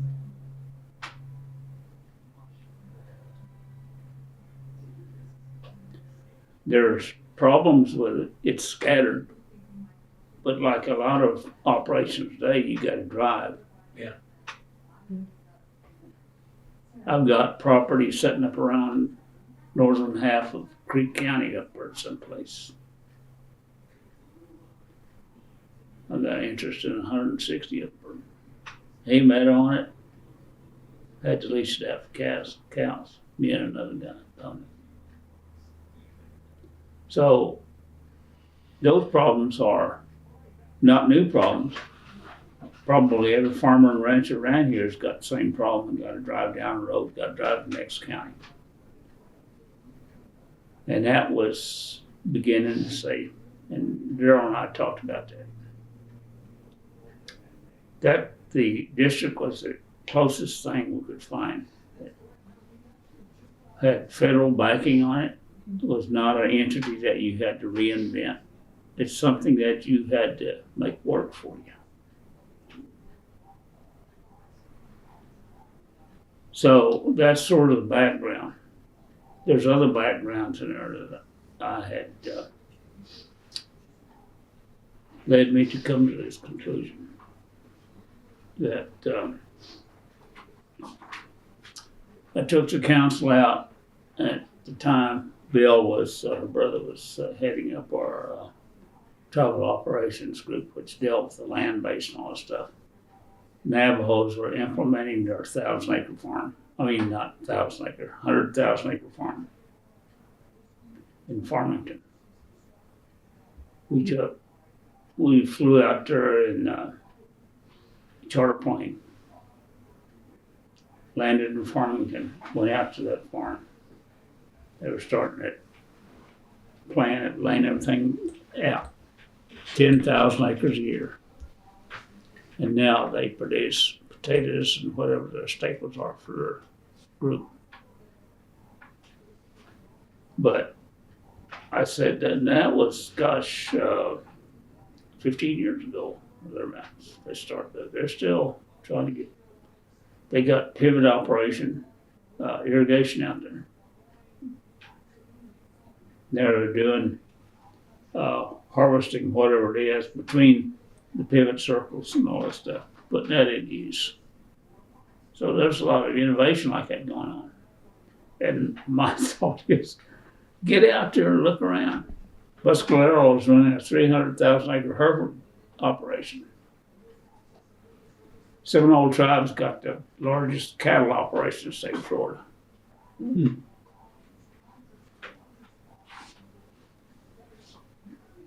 So I thought this district is, we can get it structured right and get the thinking right. It hopefully will take root. Take a few years. Take a few years, education. But we got to get the representation on it right. So initially, the representation was 3 commissioners. I think it's 3. I think it was, yeah, maybe 3. 2 landowners, restricted landowners. Because you look back at USDA had a problem with putting money into Indian lands. And that's documented through the Indian Ag Council, did that study a while back.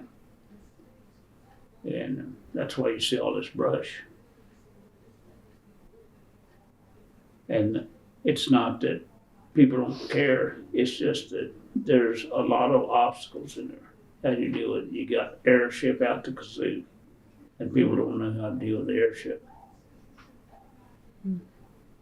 So you got to deal with the airship to come to one decision point. But that's not unusual in farming landowners. When grandpa and grandma get ready to go, there's 4 or 5 sons out there, daughters, son-in-laws, how they handle their problems. Yeah. You know, we just need to, there's been a lot of solutions out there. You know. So it's not a matter of reinventing the wheel, it's finding the right wheel. And the federal government, when it gets to look at stuff, all they say, well, you got 4 errors on here, why don't y'all just sell it? And it sells. Or somebody says, well, I ain't gonna be around. Well, how about your kids? Where they gonna go? What are they gonna do? So you got those. I don't want to call them, I don't know what kind of problems there are, but you see where it's going because you're losing your land base. Yeah. And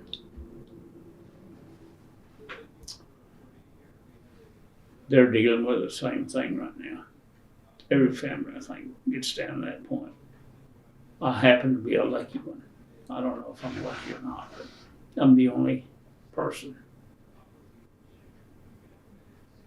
And I've tried to set up something, we're still working on it, trying to set up a family trust,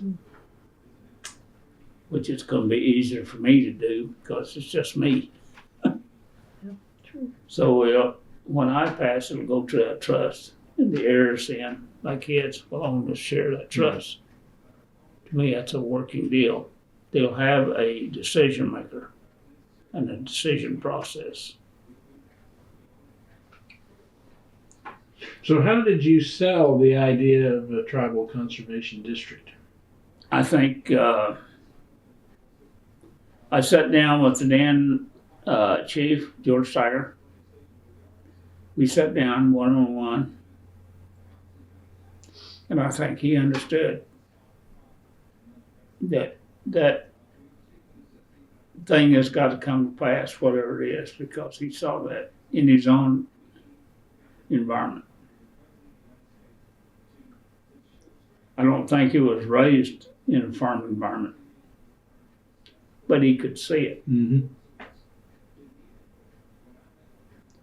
Then I met with his staff,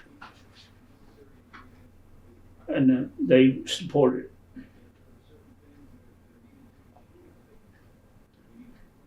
But And did you do the negotiations with USDA, with NRCS? Yeah. I drafted the document up and I structured it with those landowners and one tribal landowner representing on it commission. Mm-hmm. So the stakeholders are all included in there.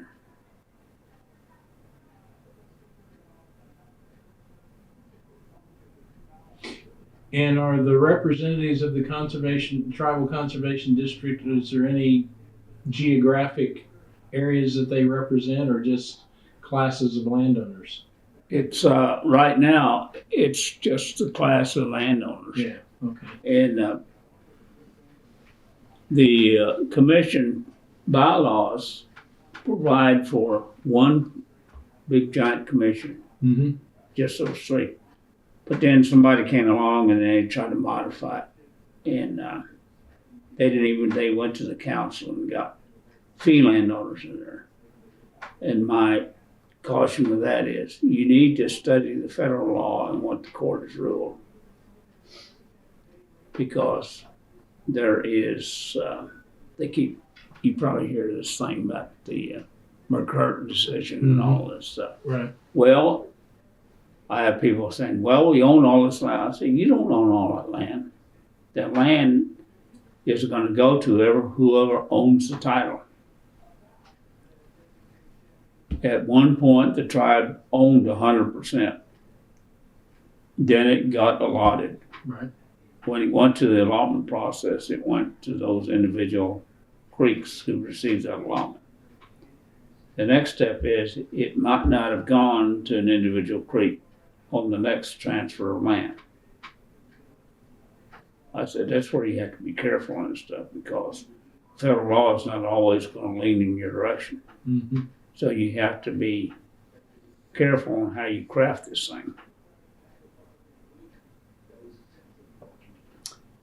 And then wanted to take a look, and they look around, and that's where we need some, I'll call it, we need some deep thinkers. They said, well, look at Navajo. I said, I've been on Navajo. Navajo doesn't own 100% of that land. They own the vast majority of it, but there's state land on that reservation. There's individual allotments on that reservation.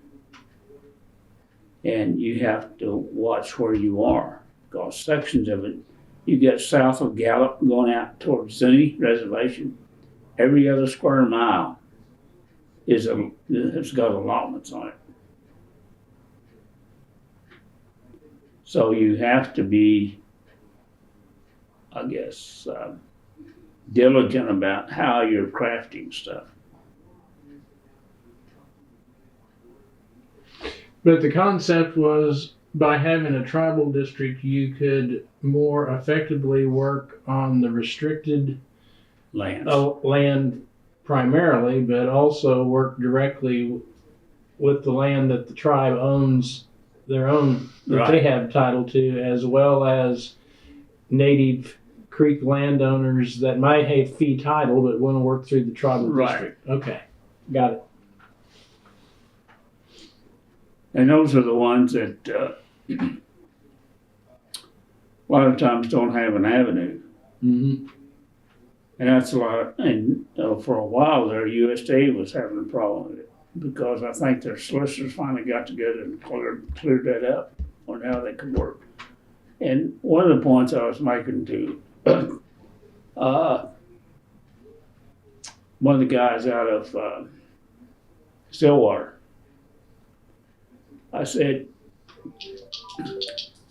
Interior gets dollars to deal with the Indian land side. It comes down through Interior. There's money comes into conservation. There's money that comes into, I don't want to say crops, but in general, it's the ag side, not the comp side. So that restricted land gets money from that side.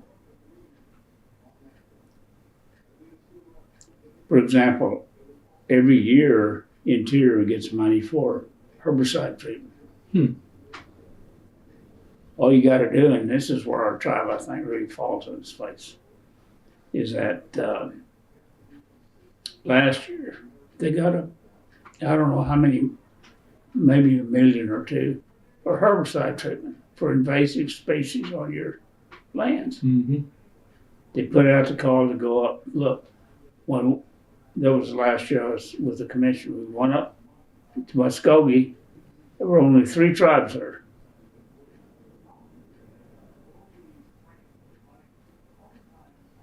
And only 3 tribes showed up for the allocation. So they ended up giving it to us 3. And I told the commission, I said, they do this every year. They've been doing it from time immemorial, so to speak. You just have to be aware that it happens and you go. Because for some reason that's built in the process.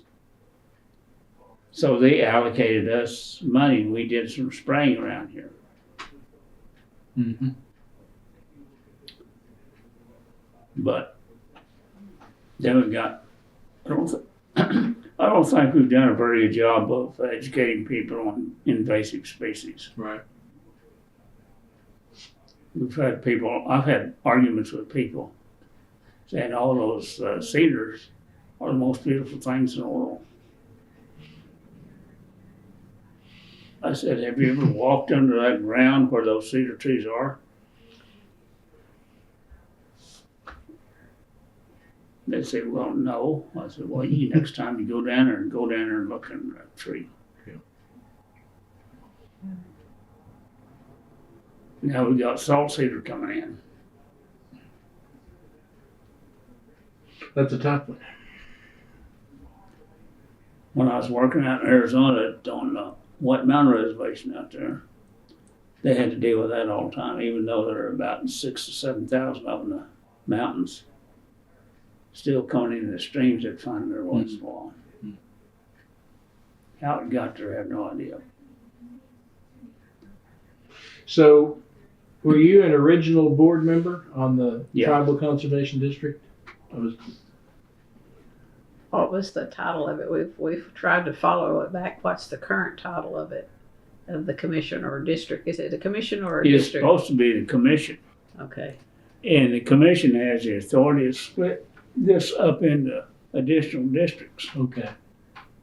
depending on how much land you got in that area, Mhm. because it would be easier managed. Okay. And it's may show my ignorance. It's set up like the regular district where they have 5 board members. I think they may have changed.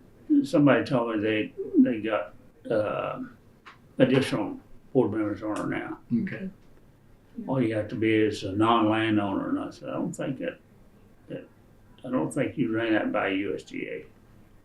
I think you've got to have at least 10 acres or something in the rules.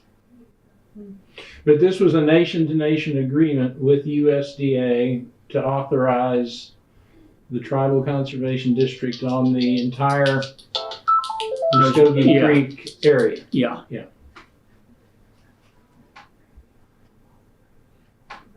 And within that, just on the Indian side, then you got the various classes of land ownership. Right.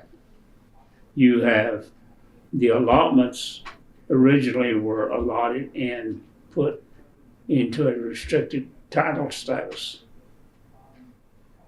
Then it goes to, it can go, once the restricted status is lifted, then it goes straight into fee. It can be fee, Indian owned, but then it loses its restricted status and becomes taxable. But it also loses its interior coverage. Mm. You can take that unrestricted fee and request that it be put USA in trust, which means that you transfer the title to the United States, and that the United States makes you the beneficial owner.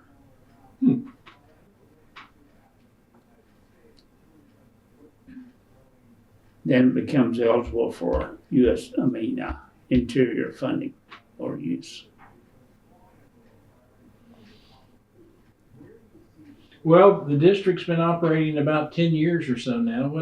What do you see as the positive benefits that have come from it over this decade? That's a good question. Because I've had people saying, where are you still the chair of this? I said, no. I said, I've been gone for a while. We did, in our first year, the council allocated us enough equipment to do cedar removal. Mm-hmm. They allocated enough to do any matching money for the landowner. And my justification on that is we're land rich, cash poor. Yeah. So you're matching federal cost share conservation money There's money in with there. tribal money. And Yeah. I don't think our commission understands that. Yeah. Because I had one of the guys say, well, they wanted to build a fence, but they can't afford their share. Right. Well, there's a pool of money there. Yeah. The council allocated it. That makes sense. The other question that came up is it taxable? And I think USDA corrected that. It's not taxable when you get that USDA contribution. There's an IRS bulletin on, not a bulletin, but it's in their regs now.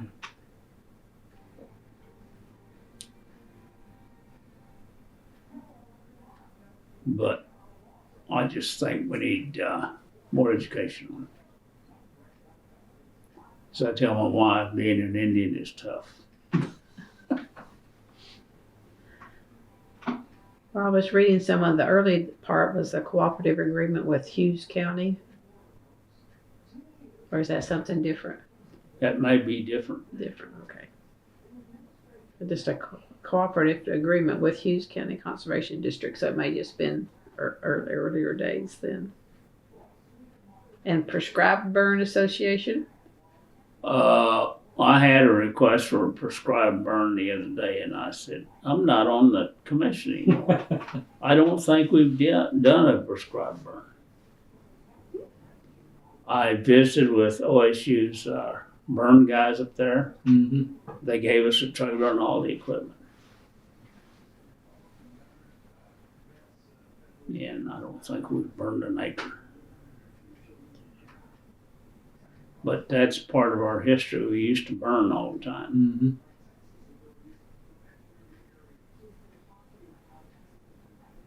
Matter of fact, we have a guy right now who's a team leader, I guess, in one of the districts over in Oklahoma County. That's a Creek guy that they do a lot of burns over there for the district, for the county district.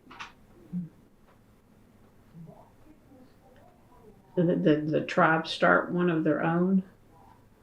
I'm not, Prescribe- Burn Associate? no, I'm not aware of any. Well, that's what I was reading that it had, so I may just misread something Yeah, then I'm not aware. that they had. And the commission received the 2016, is that right? 2016 Hall of Fame, Conservation Hall of Fame from the OECD. That was a formation year, I think. Yeah. Yeah, I think that the state association did recognize the tribe when it was formed, and, When it was formed. and they gave them some recognition at the state convention. Friends of Friends Conservation. of Conservation. Yeah. Okay. That was you and Robin.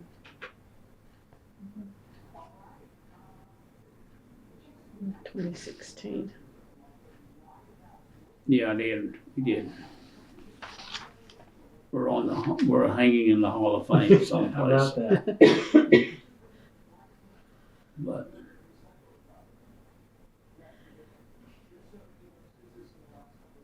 So how is the current people, are they elected or appointed or they're still elected. elected? Yeah. For a certain amount of Yeah. 3 years or something I like think that? 3 years. It's all in the bylaws and stuff. You've accomplished quite a bit. Well, that's probably the most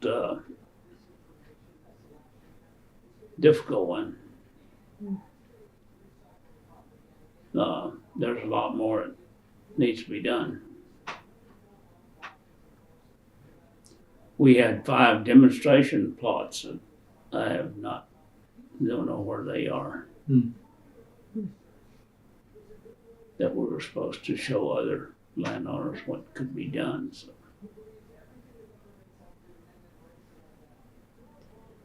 Well, is there a relationship with the Oklahoma Conservation Commission itself? Or is that two different? It's 2 different. Yeah. But USDA NRCS is providing some staffing for the district, and then does the tribe also Yeah. provide money Yeah. for staffing? Because Yeah. there's looks to be 3 or 4 tribe staff with the district, so you are getting. Yeah, they've got NRC. enough. They got enough support. They're not like some other tribes that they stand on their own. Yeah. And the official name is? The Conservation Commission, Creek Nation Conservation Commission. Creek Nation, okay. We have to get that straight when we do ours. I've seen different ways. I think there's a feeling that since the state has the district, they seem to think district. But the model was to emulate the state commission. Because see how big this is up there, you don't know how much until you get your inventory done. See, we can do an inventory real quick and find how much land is getting into ag use that we could impact.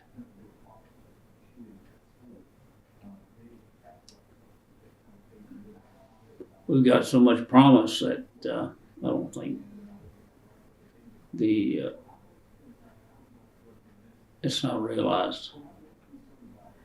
And do you have to deal with watersheds, or is that different too? Well, we don't deal with it yet. Because I know you've got some lakes. Yep.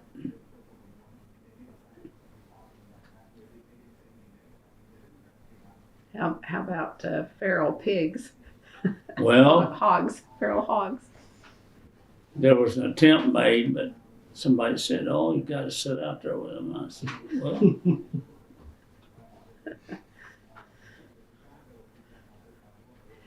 you got to sit out there with them, or you can trap them. There's some good traps out there. Yeah. Some dang good traps out there. That's what I would do. Well, from the conservation standpoint too, is the tribe or is this commission doing something with monarchs with the Monarch Initiative? I think they are, but I'm not sure what they're doing. Okay. There was a group up and around Bixby doing some butterfly stuff, but Okay. you get different reaction from them being shady to doing stuff. But, they claim to do stuff, but I mean, I don't know if their claim is they're just not aware. I think somebody claimed that they were part of an original UG allotment. Well, that's not unique. They were claiming it as being unique. Well, all these were allotments at one time. They're still allotments. So I don't know what the deal is.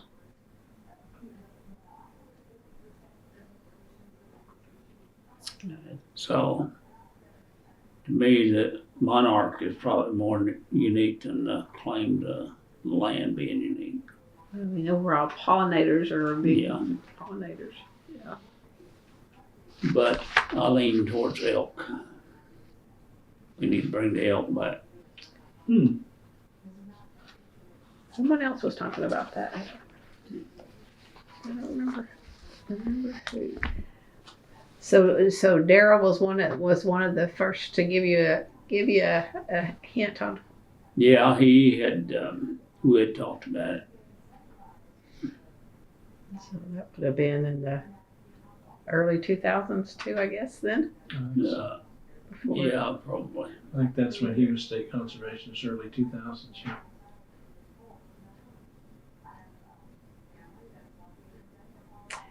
So have you seen much change, negative or positive, in this last 10 years?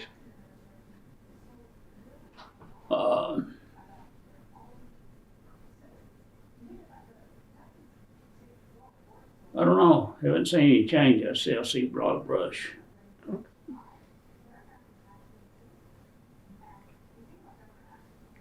What would you like to see?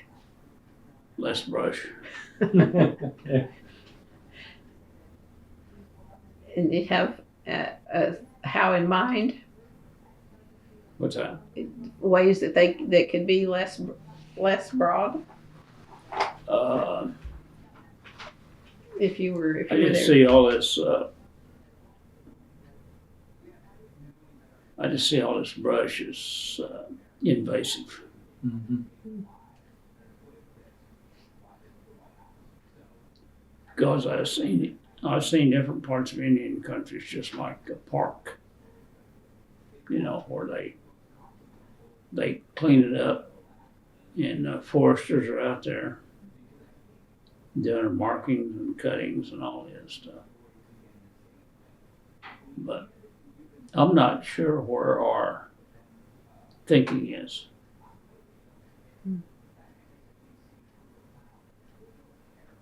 That's mine. Maybe I'm thinking on a different level, and I don't know. But when I see up at Fort Pat, and RCS funded them to do to complete their sectioning of their permitted areas. Usually it's I think it's a square mile, or maybe it's maybe it's a 4 square mile area or something. It's their leasing of their properties. They got them. They're fencing all that stuff off and putting in water systems. Stuff like that. And I just been around too much, I guess, to see that. We attempted to do this food thing up here, up by north of town, north of Oakmont. I don't know if y'all seen it. What's the name of that place? Food. Oh, that meat market, Yeah, meat market, the Loop Square. Loop Square. Meat. We got a meat butcher shop, I guess. Well, to me, that's not where the food, all the people up there have got access to. You know, that's not the food desert. The food desert is probably down around number 9. Wetumpka, you know, that part of the country. Yeah.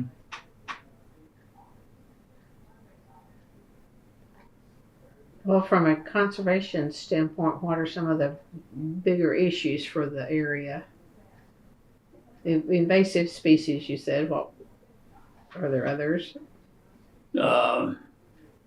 There's practices that we could The be biggest one. could be implementing. And I think in conversation with the college's new what is the conservation Natural resource instructor.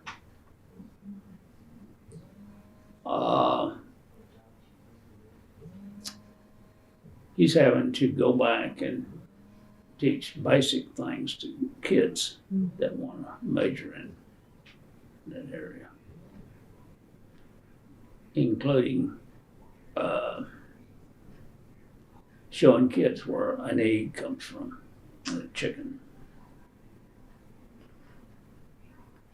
And I'm not sure that's unique to us, but that's where this country is right now. We don't know where our food comes from, you know. And I think we need to be thinking about that. I just read something about now the debate between aquaponics and traditional farming. Well, I've seen a working aquaponics thing that I think the guy did a good job with. And he learned a lot of stuff. And one is the weight of water. Water is pretty heavy, and I don't know how some of these urban places are going to say, well, we can build a building with 40-story aquaponics farm. They tried that in Brooklyn and the building collapsed, you know. I think aquaponics has got a long way to go yet in producing enough food to feed a place the size of Henryetta.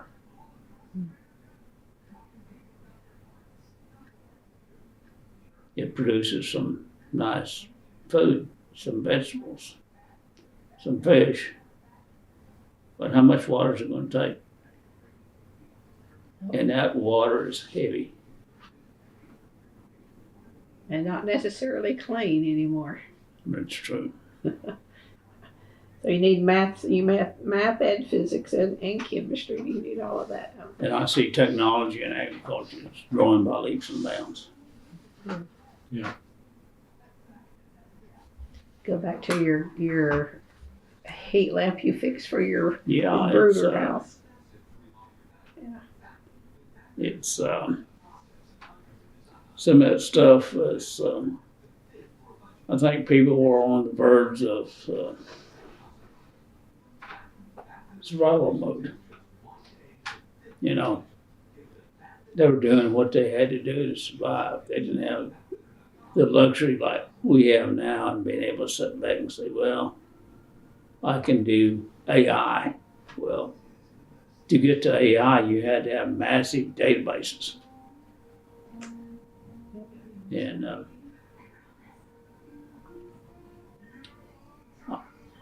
I just see this a little bit different. My son and I were experimenting. Did they ever come back? They Come and gone. couldn't get it out. Okay, The ground stopped frozen solid. got me. Anyway, we were experimenting with aquaponics about 4 years ago, back here in this garage. You know, and I think people are still doing that in their garages, and that's where a lot of the stuff is being done. I guess that's a start too, but we need bigger strokes. Yep. Yeah. And I'm not saying it can't be done, but we need to do that, you know. It's gonna take up space. And meanwhile, productivity in agriculture keeps going every year.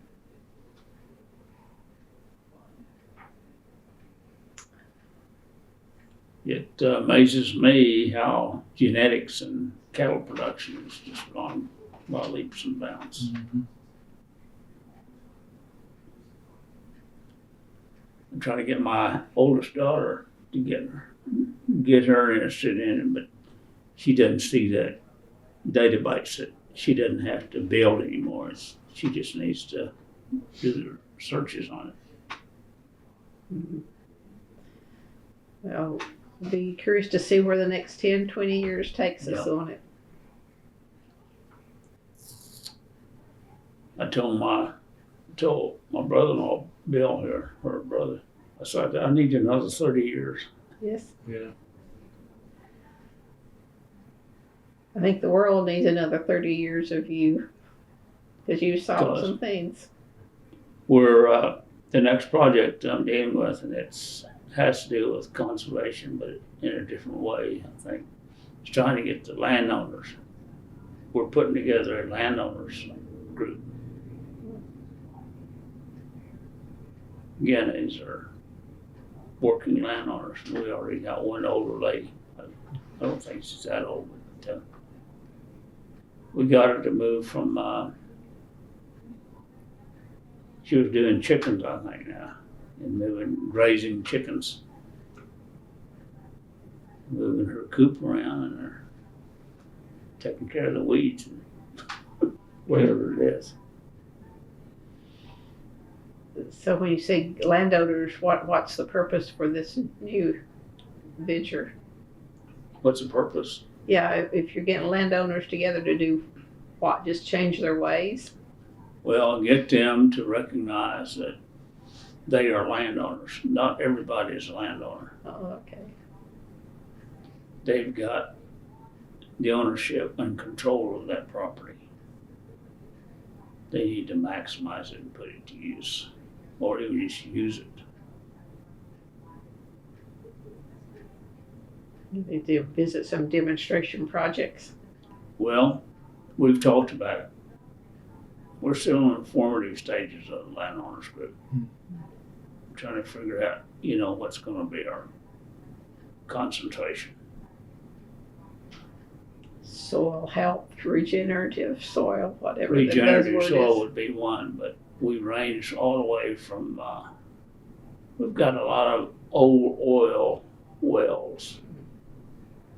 We've got a guy in the group there who's dealt with the sands, formations, the old formations that are still hollowed out, carbon storage. So it's leaping out there, but it's the landowners going to have to figure out what to do. And I think that's, we just need to put our minds to work. We've got to work with all. We need more critical thinkers.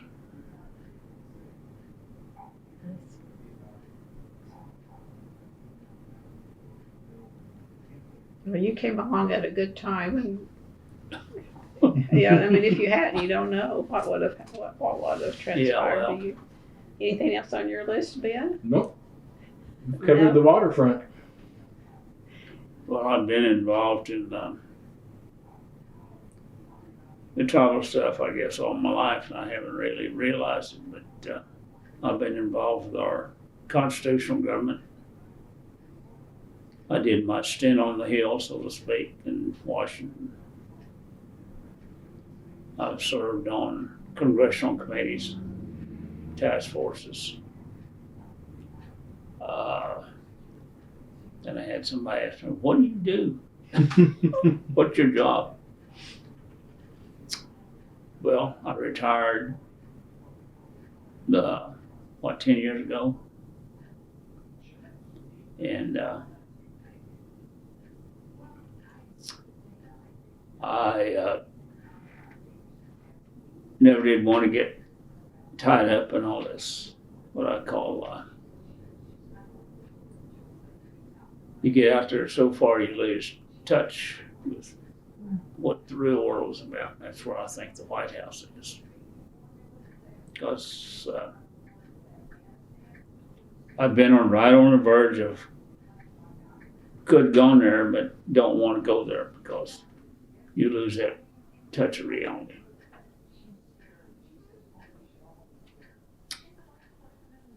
I worked in DC enough to see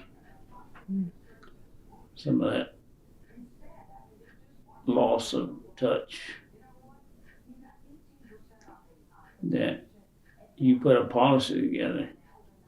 You need to have the experience and the background to understand that policy is going to affect people in a positive way, not in a negative way.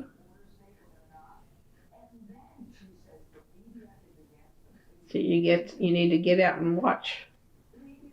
Yeah. Like, observe. I wouldn't say you're necessarily retired. You're still planting seeds. Well, the next seed planter is, we got these, got interested in doing grapes about 3 or 4 years ago, and we got a vineyard started out here. Oh. It started, it's kind of crazy, but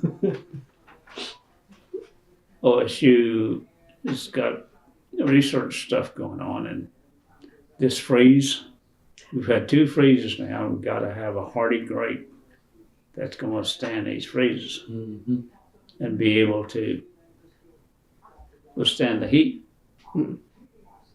Goes back to the cattle, Santa Gertrudis, the Brahma, Yeah. And how's aquaponics going to compete with that? I don't know yet, but I ain't there. But anyway, on the grapes, there's 5 varieties going out there, and I don't. They made it through last year, and they all came back. I don't know how many's going to make it out of this one. Mm-hmm.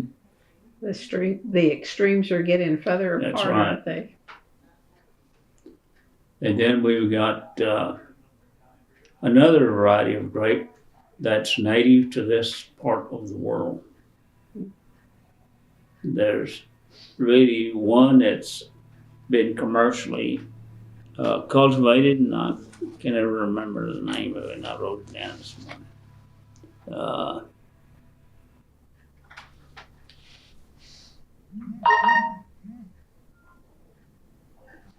Ever heard of muscadine? Uh-huh. Yeah. Then you're a wine drinker, probably. No. See, that's native to North America. Mm-hmm. Yeah, my grandfather had some muscadines. I never acquired a taste for the wine. Well, we go to the University of Arkansas seminar over there at Clarksville whenever we get a chance, and they're putting on a seminar. And I sort of participate. I don't participate in it, but I just observe what's going on with all the research that's going on in it. Being native to this part of the country, they do a lot of work over there. Mm. And then there's a winery over there called Post Wineries that was started in the 1890s, family owned. They do a lot of production on muscadine, white, red, green, whatever you want, because they've got a whole history of developing things. But I think OSU is just getting started now in wine. I've been up to a couple of their things. We went through their course up there, my grandson and I, and what they're doing. Yeah, you're still thinking and Well, wanting still to thinking expand your that, knowledge. Yeah. There is one other grape which is not commercial grape, and we call it possum grapes. And if you ever walked around the woods as a kid, you probably saw them. They're only about this big. Mm-hmm. But that's a food that we use as Greeks to make food with. My brother-in-law we were talking about starting some seedlings on that, see if we make that thing grow. He's got a big vine in his front yard. And of course you have to walk around the woods to find out where they are nowadays. People tend to cut them down and let them go. But that might be my next project. So I'm figuring out what these guys are going to do out here. Well, we'll look forward to seeing what's next. Yeah. Well, I set aside that acre out there and got that. All right, as we round up, my last question is, how do you want the world to remember Ed Mouse? I don't know. I'm always thinking about something. As a thinker, that's good. Yep. That seems appropriate. Because And a planter, because you're not planting just that kind of seeds. It's seeds of knowledge and try this and try that. So if there's nothing else, I'll say thank you very much. Yeah. It's been fascinating. Thank you very much. well, there's one other thing Okay. I get, and this is a lot of the things I'm sharing with you is I try to, I don't want to say preach, but get people to think outside the box. I have, you recall a while ago when I said, told my grandson, put your own balance sheet together. Mhm. When you put those assets together and you know that you've got 160 acres out there and you got a valuation on it and you owe no debt on it, you know, it's yours or you got an interest in it. As Indian people, the United States has said, you can't own more than 160 acres. Well, they've never said that, but that's been a thought planted in everybody's mind. Mm. In today's society, I don't know of too many people who make a living on 160 acres. Mhm. See, that's the first thing we gotta get rid of in their head.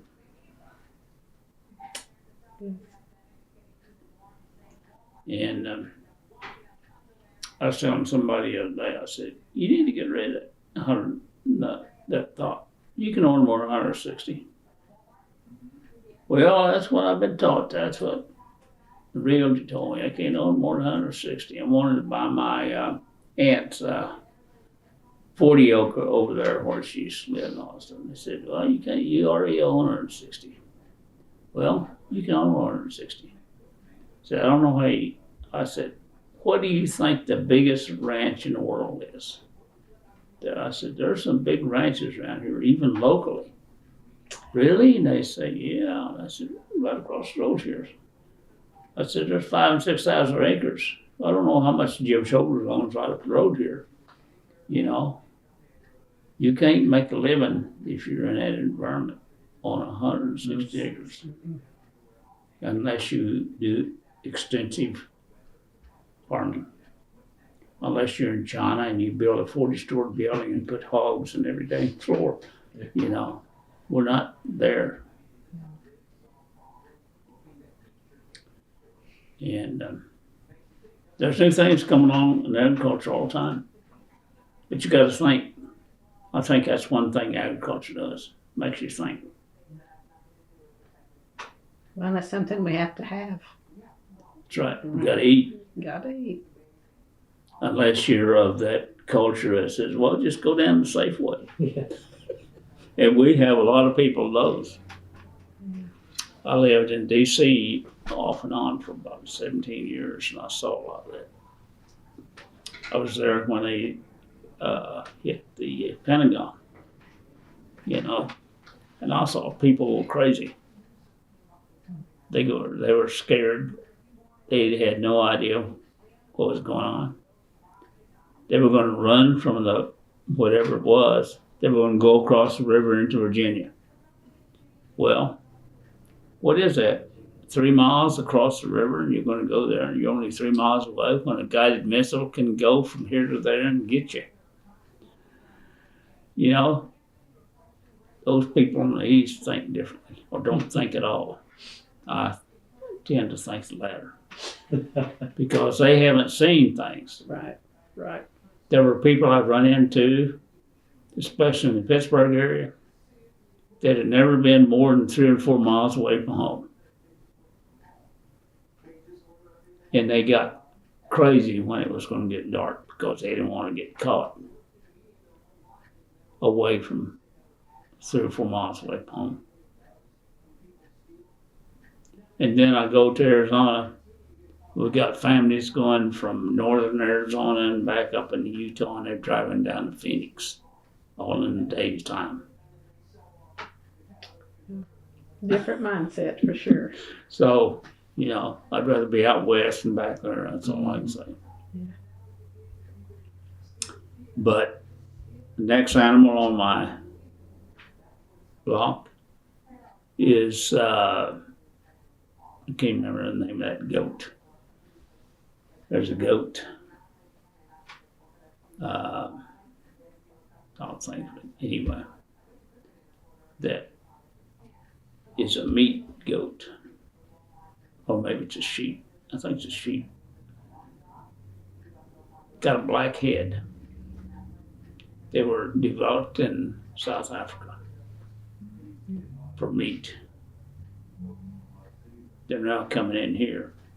There's a guy over at Gore that raises them. And you don't have to shear them, so you don't have to deal with that part of it. They've got meat like an Angus cow.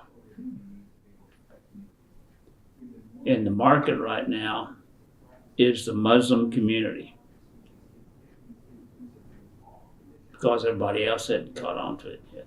They're still tied to that Angus beef, you know. And these things will eat just about anything you put on the ground, in terms of vegetation, it is. So you don't have to go out there and deal with it that much. And remember I was talking about that woman a while ago raising those chickens? Mm-hmm. I've talked to her about that, and she's interested now. I said, you got 10 acres? You can probably run about 3 or 4 of those goats out there now. I think they're selling about $300 or $400 a piece now when they're grown. I'm thinking if you got a patch of kudzu you want rid of, that'll They'll take care they'll of do it. that too.